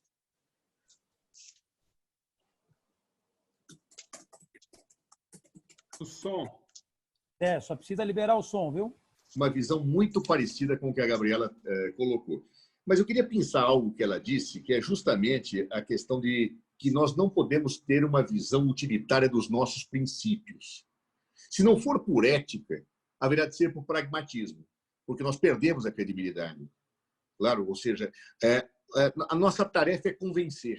E quando eu perco a minha razão de ser principiológica, porque a adapto ao pragmatismo do momento, eu inexoravelmente perco credibilidade, ou no momento ou mais tarde. E partindo dessa premissa que eu quero, inclusive, frisar algo que eu disse, até esclarecendo, e o Pedro fez observações valiosíssimas. Veja, eu, embora tenha utilizado a expressão de Kelsen, moldura normativa, eu não sou kelseniano, longe disso. Por quê? Porque eu aplico a dialética na análise do direito e Kelsen se propõe a uma metodologia estática, pura. Eu entendo que o direito faz parte da luta de classes. Eu entendo que ele é fruto de um produto cultural, ele é um produto cultural. E, portanto, ao ser um produto cultural, é que talvez eu me coloque no campo positivista. Porque eu vou até simplificar. Para mim, positivista é quem não é justnaturalista, dentro de uma análise que alguns filósofos tradicionais fazem. Então, nessa perspectiva, eu me invoco positivista, porque entendo que o direito é um produto cultural e que o justnaturalismo é uma forma ideológica de legitimação das relações de poder postas pela norma jurídica. Claro? Agora, a norma, a tal da moldura normativa, ela não é estática, como diz Kelsen. Ela é dialeticamente integrada pela realidade. E, nesse sentido, o Pedro tem razão, ele é um programa que modifica a realidade e a realidade modifica essa norma, ela é dinâmica. Os significados da moldura, eles são cambiantes. Embora Kelsen diga que a norma tem um juízo de dever ser, eu diria que ela tem um juízo de dever sendo, vamos chamar assim, na dinâmica dialética. Porque a realidade também está sendo, e elas vão se ajustando e se integrando. E nesse contexto da luta de classes, que define, pré-define, orienta e marca as disputas de poder postas no campo da norma jurídica. Então, feita esta premissa, eu acho o seguinte, pela visão dialética, a tal da moldura normativa integrada à realidade tem um momento em que o juiz ativista se captura esta norma. Ao capturar esta norma, ele se torna dono do direito. E isso é incompatível com o Estado de Direito. Porque há certos sentidos que exigem um salto de qualidade para que sejam produzidos, que é característico da relação dialética. A dialética se faz pela negação da negação, e, em um certo momento, ela tem um salto da realidade. Esse salto, para avançar, independentemente do juízo valorativo do que isso possa ter ou não ter, ele tem que ser dado pela manifestação legislativa. É quando o juiz captura a disputa de poder, de significados, da dinâmica da realidade, sem o ato legislativo, que ele desfigura o Estado de Direito. É nesse sentido que eu utilizo a moldura. E este é o papel do Supremo Tribunal Federal. Claro, ou seja, fazer respeitar a moldura, mas considerando a sua interação dialética com a realidade. Claro que isso não é feito de forma neutra. Né? Ela é feita de maneira ideológica, ela é fruto da disputa da luta de classes, no momento histórico que está posto. Claro? Se nós pegarmos a história da common law, que não tem essa característica tão rígida da moldura normativa na perspectiva da lei, mas tem na perspectiva dos usos retóricos, nós veremos que no momento em que Coke entra e na disputa com Jaime I, e é aquele momento turbulento da Inglaterra, eu vou ver a ideologia se manifestando e se colocando nessa disputa.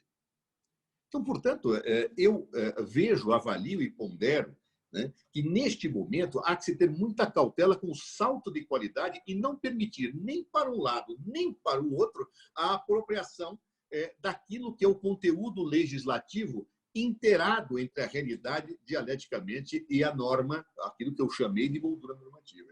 É ali que se configura o ativismo. É no momento que falta esse salto de qualidade que nós não podemos permitir, inclusive desvirtuando a nossa posição principiológica, porque nós costumamos a ser ativistas em certas horas e aplaudi-lo em certas horas, cobrá-lo em certas horas e em outras horas recriminá-los. Isso não tem o menor cabimento objetivamente. Exemplo, impeachment de Jair Bolsonaro.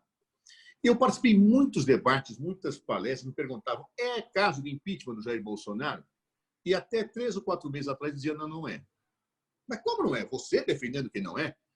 Porque eu tenho a afirmação, toda uma análise de impeachment, que eu não vou fazer aqui porque não dá o tempo, mas que o impeachment tem que ser feito diante de um ato ilícito, grave, hediondo, e que, a partir dele, se desencadeia o juízo de conveniência política para o afastamento ou não.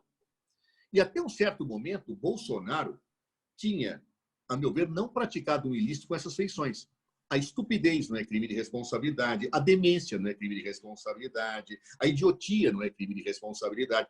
Então, até ali, eu estou só observando, até o momento em que, objetivamente, ele chama atos contra o Congresso Nacional, contra o Supremo, começa a assumir medidas, a meu ver, claramente explicitadas na perspectiva de controlar a Polícia Federal por indícios que formam a convicção probatória, enfática e retorquível.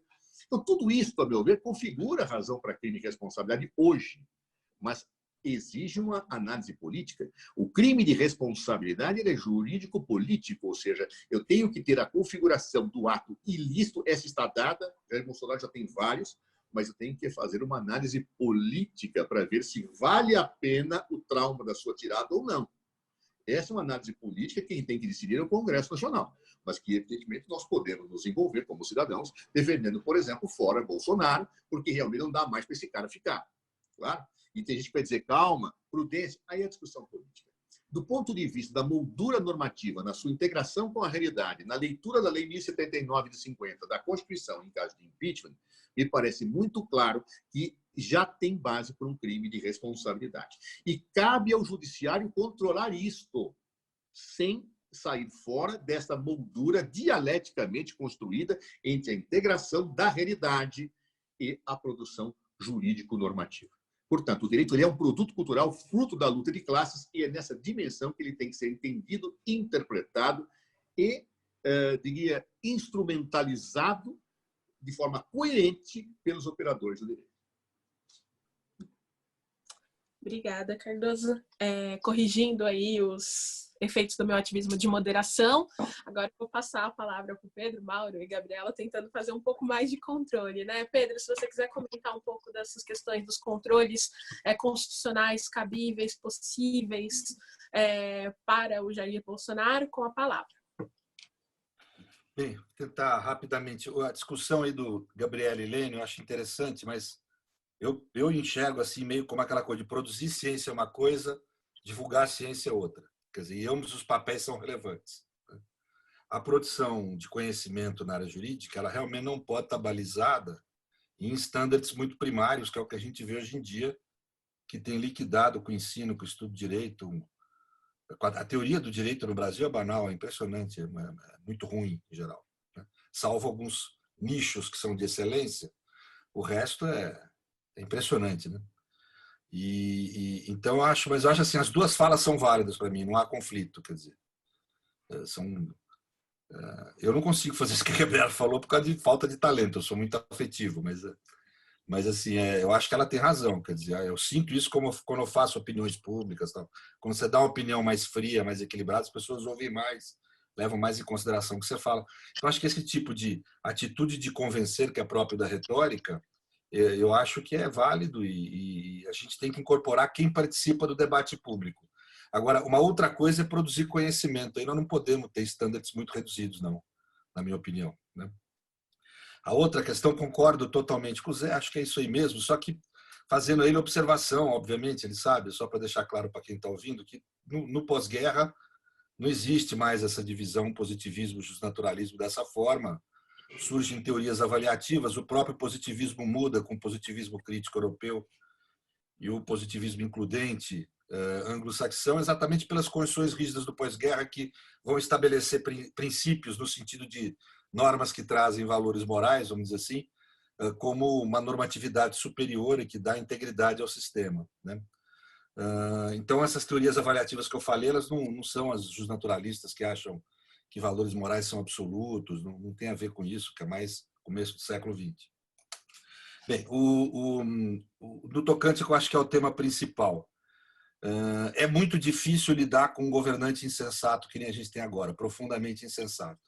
Eu tive um debate com o Zé, acho que todo mundo acompanhou durante a semana, eu e Lênio e o Zé, o Marco do outro lado, né? E a gente debatendo, e ali o que eu sentia? Eram todos democratas procurando tatear soluções face a um governo extremamente insensato. E os dois lados, em alguma medida, por isso que era trágico. A tragédia se dá quando você tem duas soluções, que as duas são verdadeiras e uma exclui a outra, né? Por que eu falo isso? Porque, em alguma medida, as duas preocupações eram relevantes. O Zé e o Marco preocupados com não deixar o executivo abusar, vamos dizer, causar um estrago tão imenso que depois seja impossível consertar. Isso eu falo tudo no sentido político. E eu e Lênio preocupados em que o judiciário acabe não expandindo o seu papel, liquidando com a soberania popular e impedindo que surja uma nova alternativa real e concreta depois do Bolsonaro, uma alternativa mais progressista, digamos assim, uma espécie de preservação da política, que a gente estava preocupado, né? E contenção do judiciário. Então, as duas preocupações são reais e mostram para a gente o que é lutar. Pessoal, vai ser minha fala de encerramento, né? Eu queria falar isso.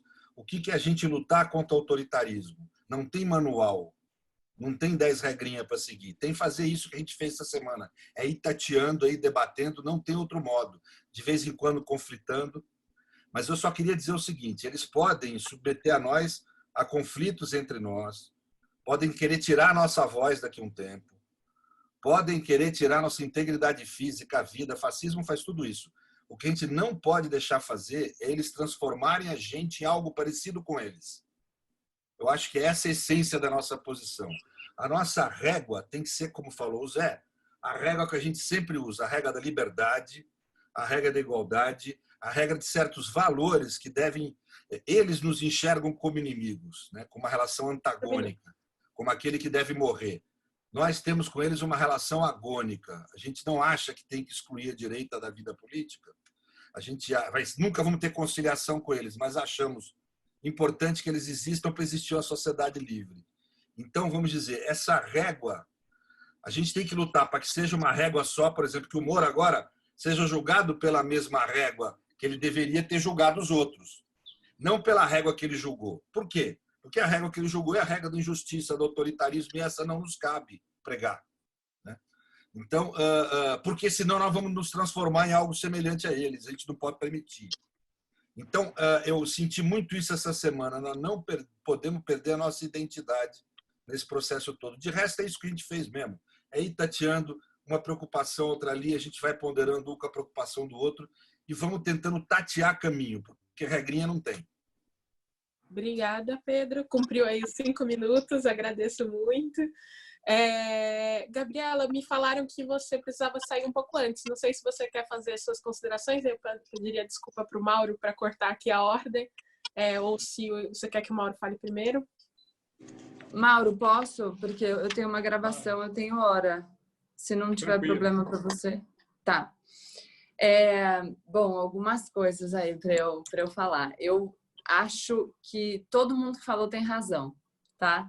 Acho que é fundamental que a gente não permita que essa simplificação daquilo que é complexo deve ser tratado com a complexidade que tem e com a profundidade que o tema merece, prejudique a formação dos operadores do direito, a formação das pessoas que consomem as informações também, porque, enfim, a gente pode tirar esse desapreço pela complexidade, não fica restrito só ao direito.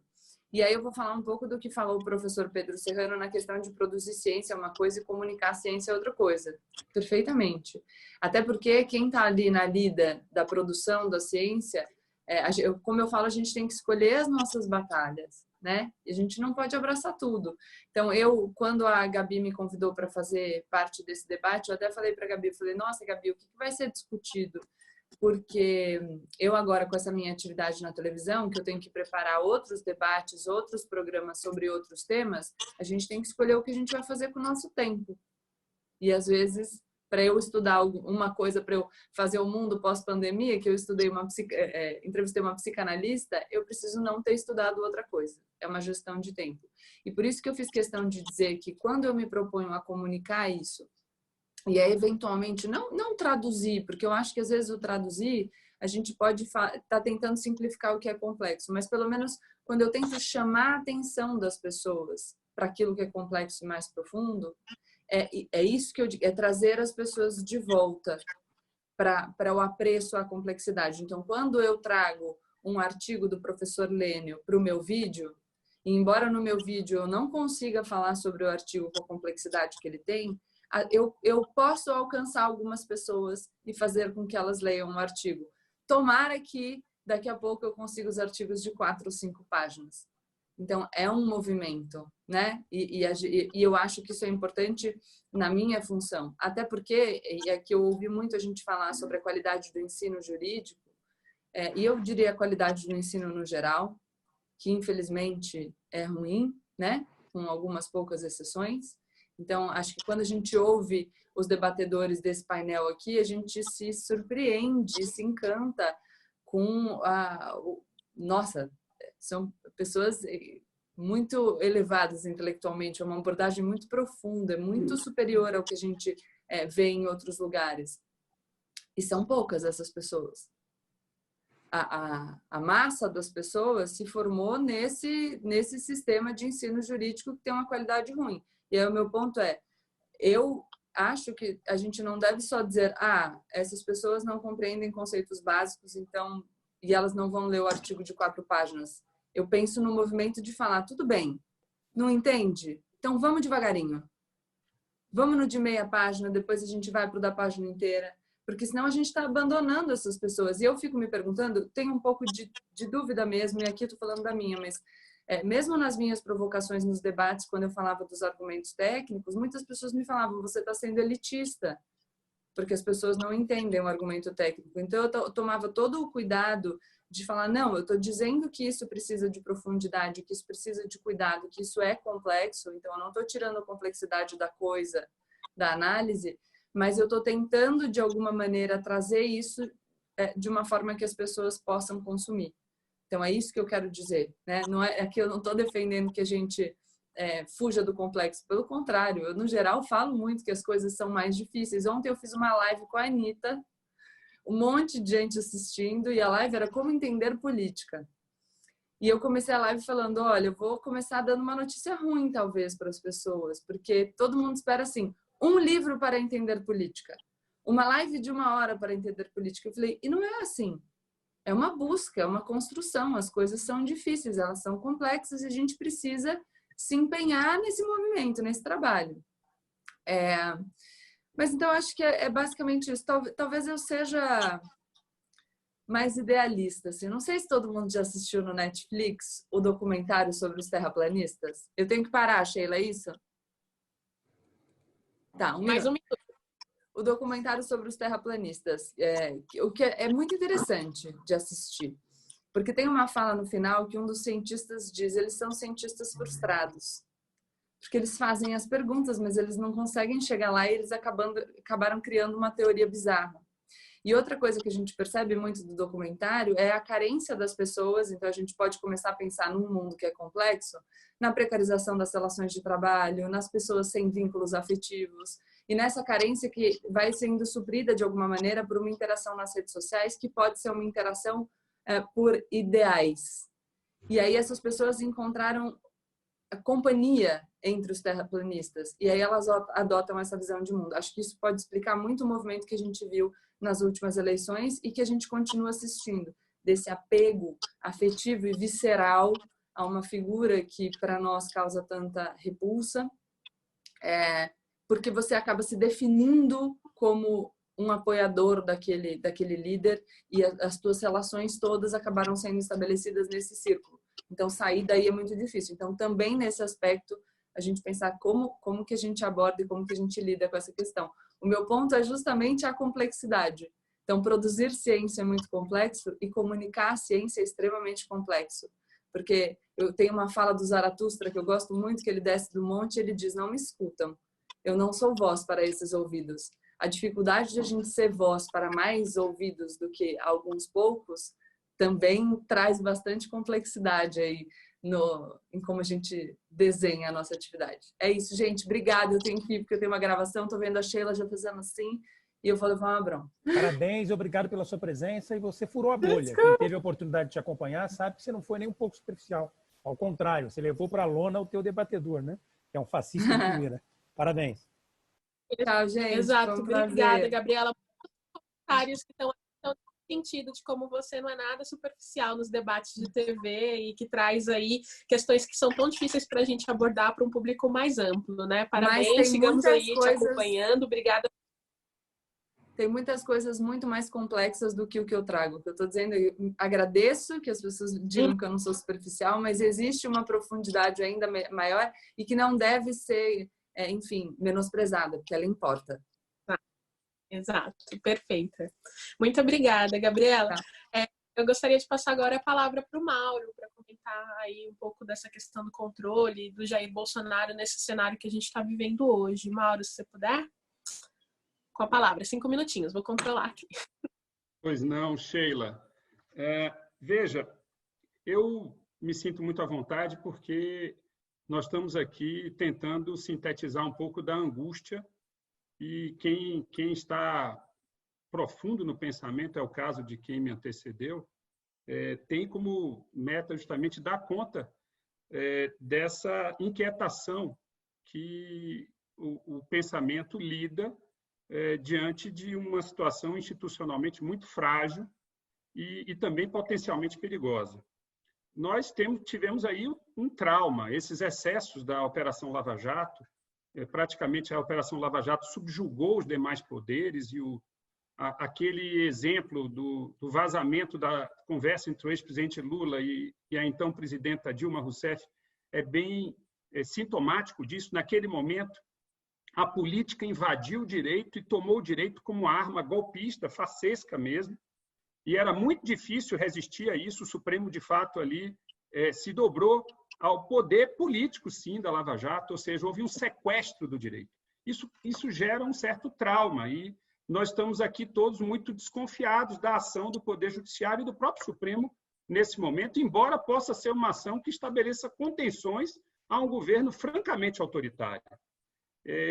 E aí surge a pergunta, será que qualquer ação corretiva do Judiciário, qualquer ação que estabeleça aí anteparos ao autoritarismo é uma ação indesejável por ser uma ação ativista? Essa é a grande questão que em momentos nos divide, mas, enfim, nós somos aí afluentes que convergimos para o mesmo grande leito, e nós temos, sim, como nos posicionarmos diante disso.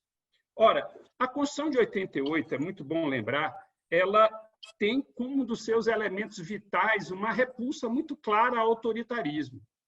É uma Constituição que estabeleceu de maneira privilegiada essas prevenções, a exacerbação dos poderes governamentais. Nós saíamos de uma ditadura militar. Então, esse é um dos traços da Constituição, a preocupação em conservar o regime democrático. Por outro lado, uma das características da Constituição também é despersonalizar o poder político. Não apenas o princípio genérico da impessoalidade, mas outras normas constitucionais trataram do assunto, chegaram até a eliminar a menção ao nome dos governantes em propagandas públicas, enfim, uma série de elementos que vieram com a Constituição de 88 para dar uma dimensão muito clara de discernimento entre público e privado, porque, evidentemente, que o abuso se dá na medida em que o poder ele é arrecadado e ele é manipulado e utilizado para finalidades privadas. Ora, nós temos uma Constituição também que convidou o Poder Judiciário a suprir determinadas lacunas. Nós temos o mandado de injunção. Ele veio com a Constituição justamente para fazer com que determinados direitos tivessem efetividade, aplicabilidade. É uma Constituição analítica, nós todos sabemos, e a partir daí o Supremo Tribunal Federal começou a transbordar, como já foi muito bem aqui explicado, esse espaço de atuação institucional que lhe seria garantido. Ora, nós estamos diante de uma crise institucional permanente. Essa é uma situação anômala, embora seja um governo democraticamente eleito. Ele fomenta constantemente o conflito. Ele leva às últimas consequências o antagonismo político, né? Ele alimenta o ódio. É um governo disruptivo, nós temos sempre verificado isso.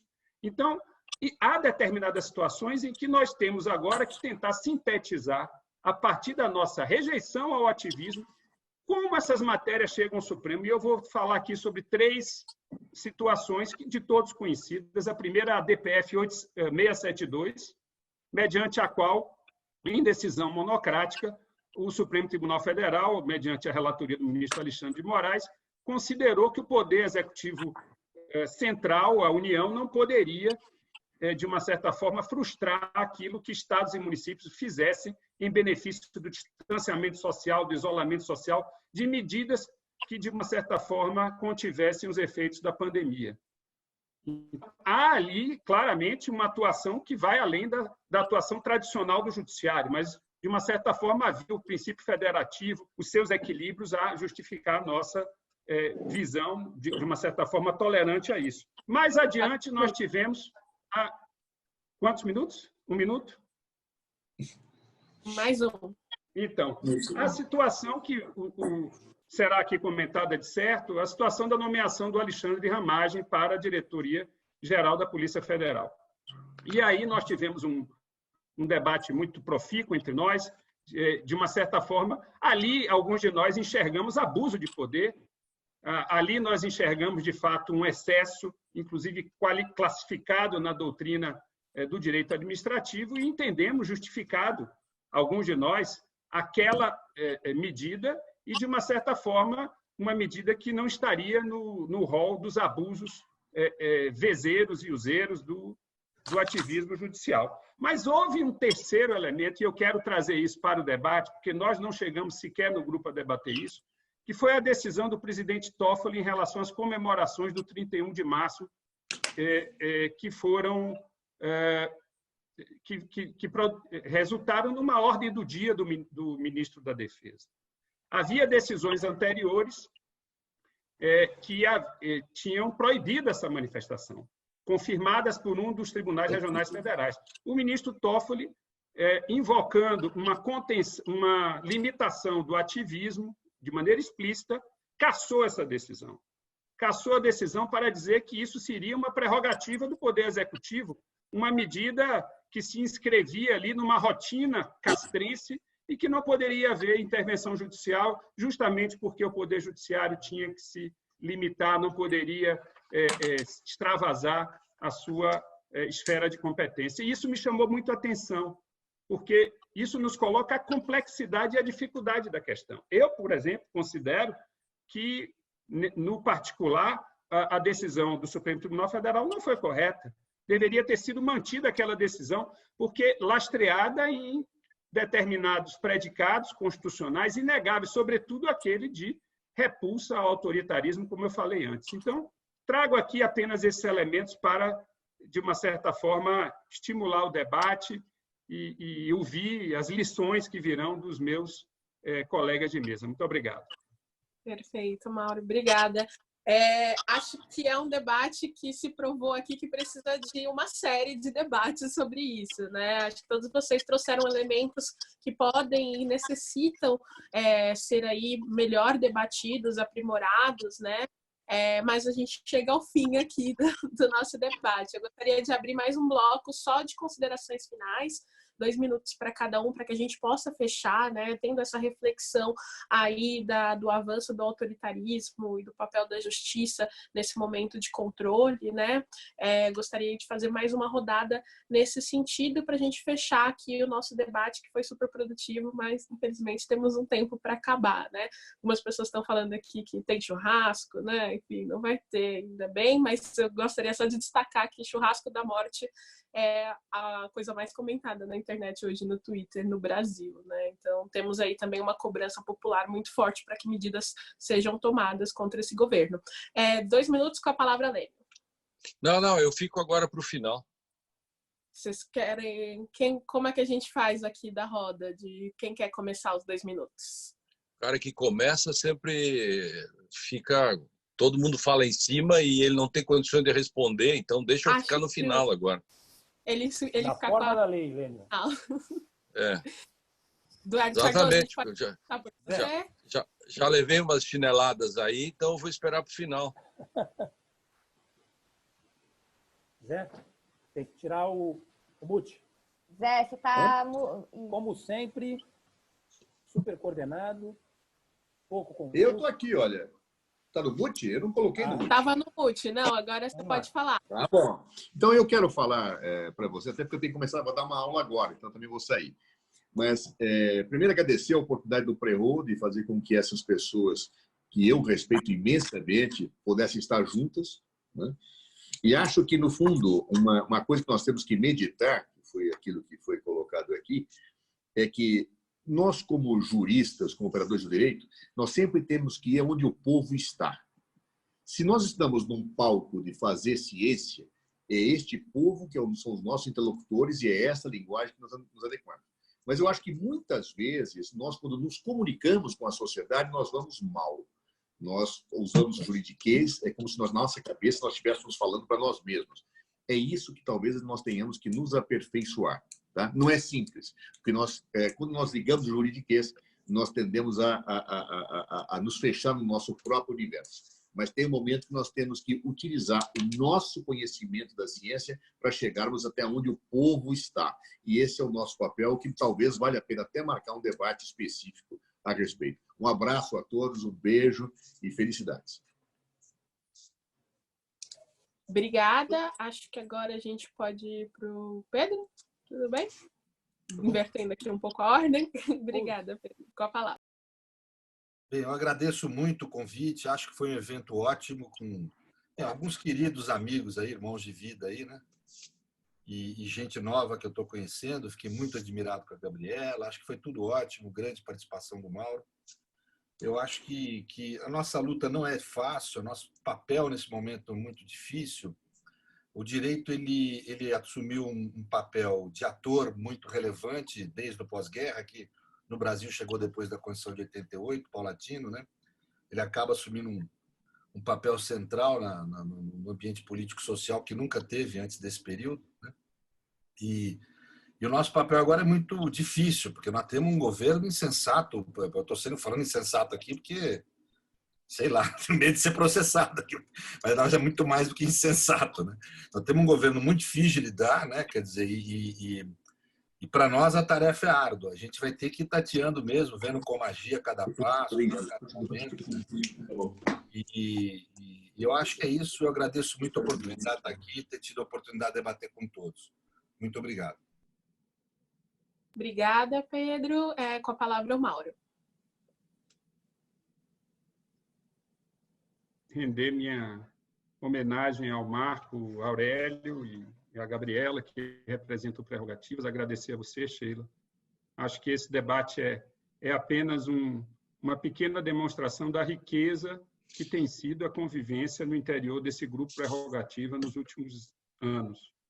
Quem tem o privilégio de participar sabe, hoje Prerrogativas não é só o grupo de WhatsApp, é um portal com textos de inúmeras pessoas que participem ou não do grupo, são também do campo democrático, procuram, de uma certa forma, sintetizar essa situação da crise do direito e da inquietação nossa em relação à preservação da democracia no país. Então, eu só posso dizer que, para mim, foi um grande privilégio participar aqui desse debate e eu tenho certeza que os próximos debates estarão à altura e, quem sabe, até vão superar, pelo menos no que diz respeito à minha participação. Eu tenho certeza que tem muita gente qualificada, colegas advogadas e juristas e colegas juristas que também virão aqui para acrescentar muito. Então, seria essa a minha despedida e ninguém melhor do que o Lênio para fazer aqui essa fala final. Muito obrigado, Marco. Muito obrigado, Gabriela. Uma honra, nós que agradecemos. Obrigada, Mauro. Agora, para o fechamento aí dos debates, o Lênio. Bom, eu quero, primeiro, sempre homenagear o SIG, né? O nosso prerro, minha caneca, que tinha café, já tomei. Acho que o ex-presidente Lula estava nos assistindo.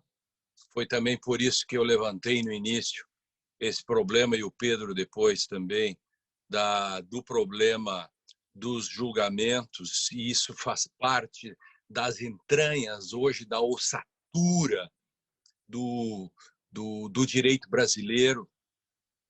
Não dá para esquecer isso, e isto não terminou ainda.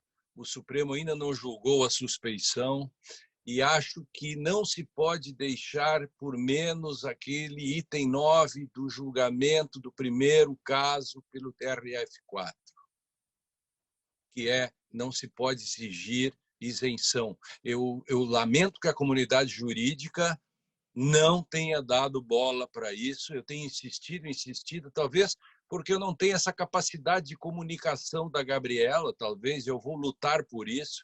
Eu tenho essa dificuldade, embora eu faça direito e literatura todas as semanas, durante 11 anos já, em que todas as semanas a gente usa as metáforas do direito e literatura para explicar melhor o direito, e com tantos milhares de leitores que se tem semanalmente no Conjur, acho que eu também atinjo, mesmo falando mais difícil, sem abrir mão da sofisticação, os não convertidos. Eu sei porque eles me xingam toda semana no Conjur.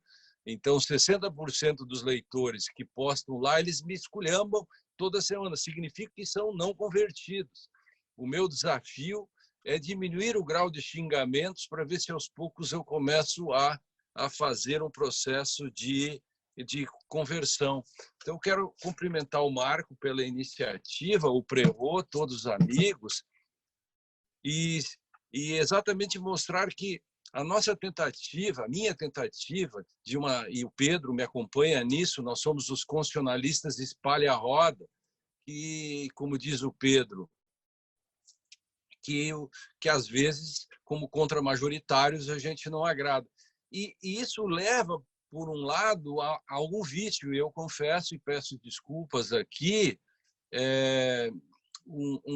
por não conseguir, mas eu também não sabia que era essa a pauta hoje. A pauta que me foi dada, a pauta que nos foi dada foi Sérgio Moro e companhia. A pauta que a Gabriela brilhantemente trouxe, mas puxou para o campo dela, que é a pauta da comunicação. Eu sugiro, como já sugeriu o Mauro, que a gente faça uma pauta de como nós vamos nos comunicar, porque são coisas diferentes.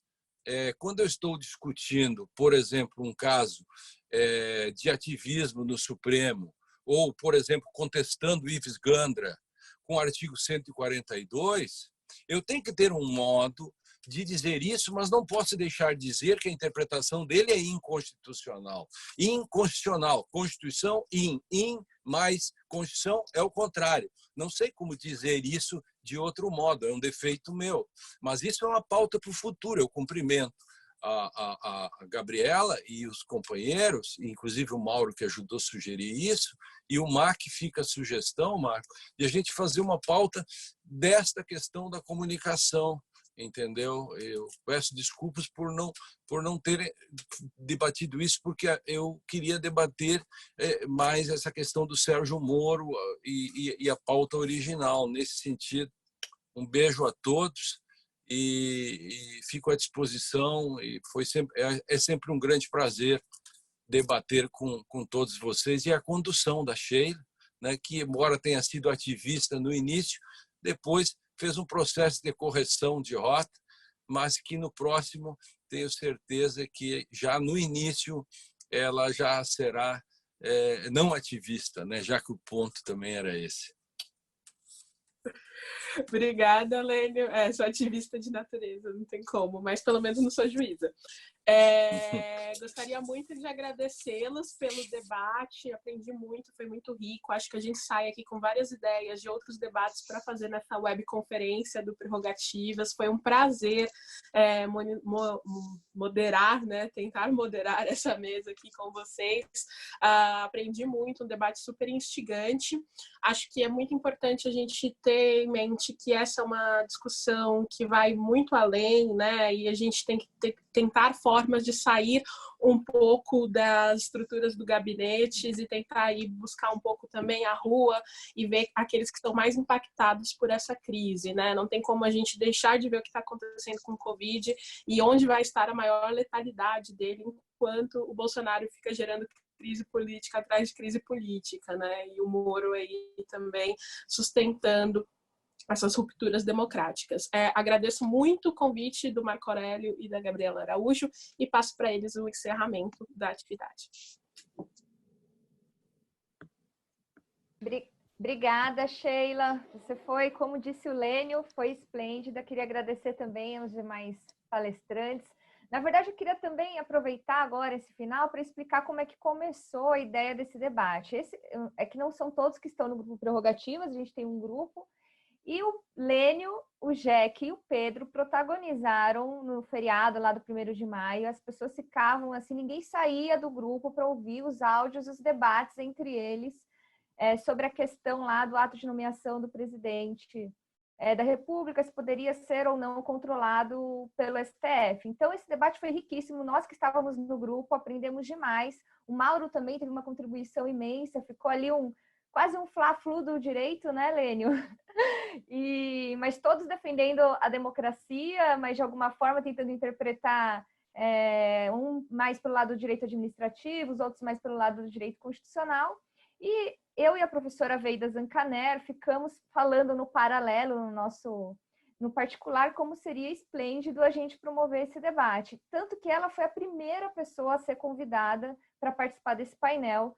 Mas eu preciso fazer aqui uma homenagem à professora Veida Zancaner, porque a gente dividiu a ideia de fazer esse debate, só que ela está ali se preservando com a questão da pandemia e está no interior e não conseguiu instalar a internet que conseguisse colocar o Zoom. Tanto que nós seguramos até quinta-feira para soltar o painel, para ver se conseguiria incluir a professora Veida. Infelizmente, não foi possível, mas eu quero aqui fazer fazer uma promessa que assim que a professora Veida tiver internet, a gente volta, e eu queria pedir que alguns de vocês, alguns dos painelistas, voltassem também para debater com a professora Veida. Fica o convite, afinal, ela queria muito estar aqui presente. E a gente também tem a ideia, o próximo painel, só para antecipar, a Sheila tocou nesse ponto, vai ser sobre direitos sociais e atuação do Estado em tempos de Covid, porque eu acho que, embora o presidente esteja tentando desviar aí o tema essencial, é o que está pegando para todo mundo, e a gente quer saber como é que o Estado pode agora ajudar a população a enfrentar essa crise, tanto do ponto de vista da saúde como do ponto de vista da economia. E passo a palavra para o Marco Aurélio encerrar. Gabi, muito obrigado, uma honra estar aqui ao seu lado, uma amiga de toda a vida, né? São mais de 20 anos juntos, eu, você, Fabiano e outros queridos colegas. Agradecer o Bruno Salles pelo belíssimo trabalho que ele sempre faz no bastidor, a Sheila pela mediação muito bem colocada, parabéns, uma alegria conviver contigo também, um respeito enorme pela tua militância. E nós vamos ter a oportunidade de também debater a questão da suspeição, como falou o nosso queridíssimo Lênio, suspeição, enfim, do ex-juiz Sérgio Moro, né? É muito importante que esse tema volte, digamos, ao centro do debate. E dialogando com isso, quero agradecer todos os nossos companheiros do Prerrogativas. Nós temos um número enorme de pessoas, já há 6 anos, fazendo um trabalho lindo de disputa de narrativa, se expondo, escrevendo artigos, dando entrevistas. Nós estamos conseguindo efetivamente furar a bolha. Isso é um fato. Recentemente, nessa semana, nós conseguimos estar nos principais veículos de comunicação do país, tanto da imprensa escrita como da imprensa televisiva, né? Tivemos espaço, inclusive, na Globo News, tanto Prerrogativas como alguns professores, e em especial o Pedro, dando, digamos, uma aula, né, em horário nobre. E vamos manter isso, né, esse é o nosso compromisso com o bom debate, irmanados, né, com essa afinidade de princípios e propósitos, mas não deixando, evidentemente, de colocar, como eu falei no começo, no centro das discussões, a responsabilidade que esse juizeco, ou o marreco de Maringá, tem, na verdade, nesse processo todo pelo qual está passando o país, né? Realmente, quando eu vejo, né, enfim, nesses dias todos, a tristeza de perder um Aldir Blanc, de perder um Flávio Migliasso, um artista fantástico, o Moraes Moreira, para quem a gente fez uma homenagem linda, hoje o Palatinic, que é, enfim, um artista maravilhoso da arte cinética, enfim, que também nos deixou aos 92 anos, e agora o Little Richard, né, que é um artista mundial respeitado por todos nós. Nós temos até um grupo de música, né, no Prerrogativas, enfim. Mas quando eu vejo essas perdas todas, é inevitável, novamente, pegando o gancho, ao enxergar a irresponsabilidade desse governo, enxergar, enfim, a digital do Sérgio Moro, que tirou as eleições do caminho que elas, na verdade, naturalmente seguiriam, né? Nós viveríamos dias melhores. Claro que teríamos a honra de contar com o Haddad, quem sabe como ministro da Educação, ministro da Casa Civil, ministro da Fazenda, mas com o nosso grande craque, o nosso presidente Lula, à frente do país, né? Infelizmente, de forma criminosa, ele foi preso. Espero que o Estado brasileiro repare essa injustiça e que esse episódio triste da nossa história sirva para a reforma do sistema de justiça do país. Mas é isso, queria agradecer a todos. Nós tivemos uma audiência incrível. Vamos colocar esse conteúdo do Prerrogativas no nosso blog e vamos colocar também no YouTube. Pedir desculpa por eventuais equívocos, ninguém aqui é profissional. Essa é a nossa militância, digamos, é o nosso cafezinho, a gente faz com muita alegria. E terminar dizendo, né, que, digamos, para compensar essas perdas todas, né, nós vamos, quem sabe, ter uma festa, né, no céu. Ali sim, a gente podia ter um churrasco com tanta gente boa partindo, ao lado do nosso querido patrono, o grande Sigmaringa, para quem a gente vai, com certeza, novamente honrar, né, a memória e, enfim, registrar as nossas sinceras homenagens, sempre. É isso, gente. Beijo grande para todos, foi um prazer enorme.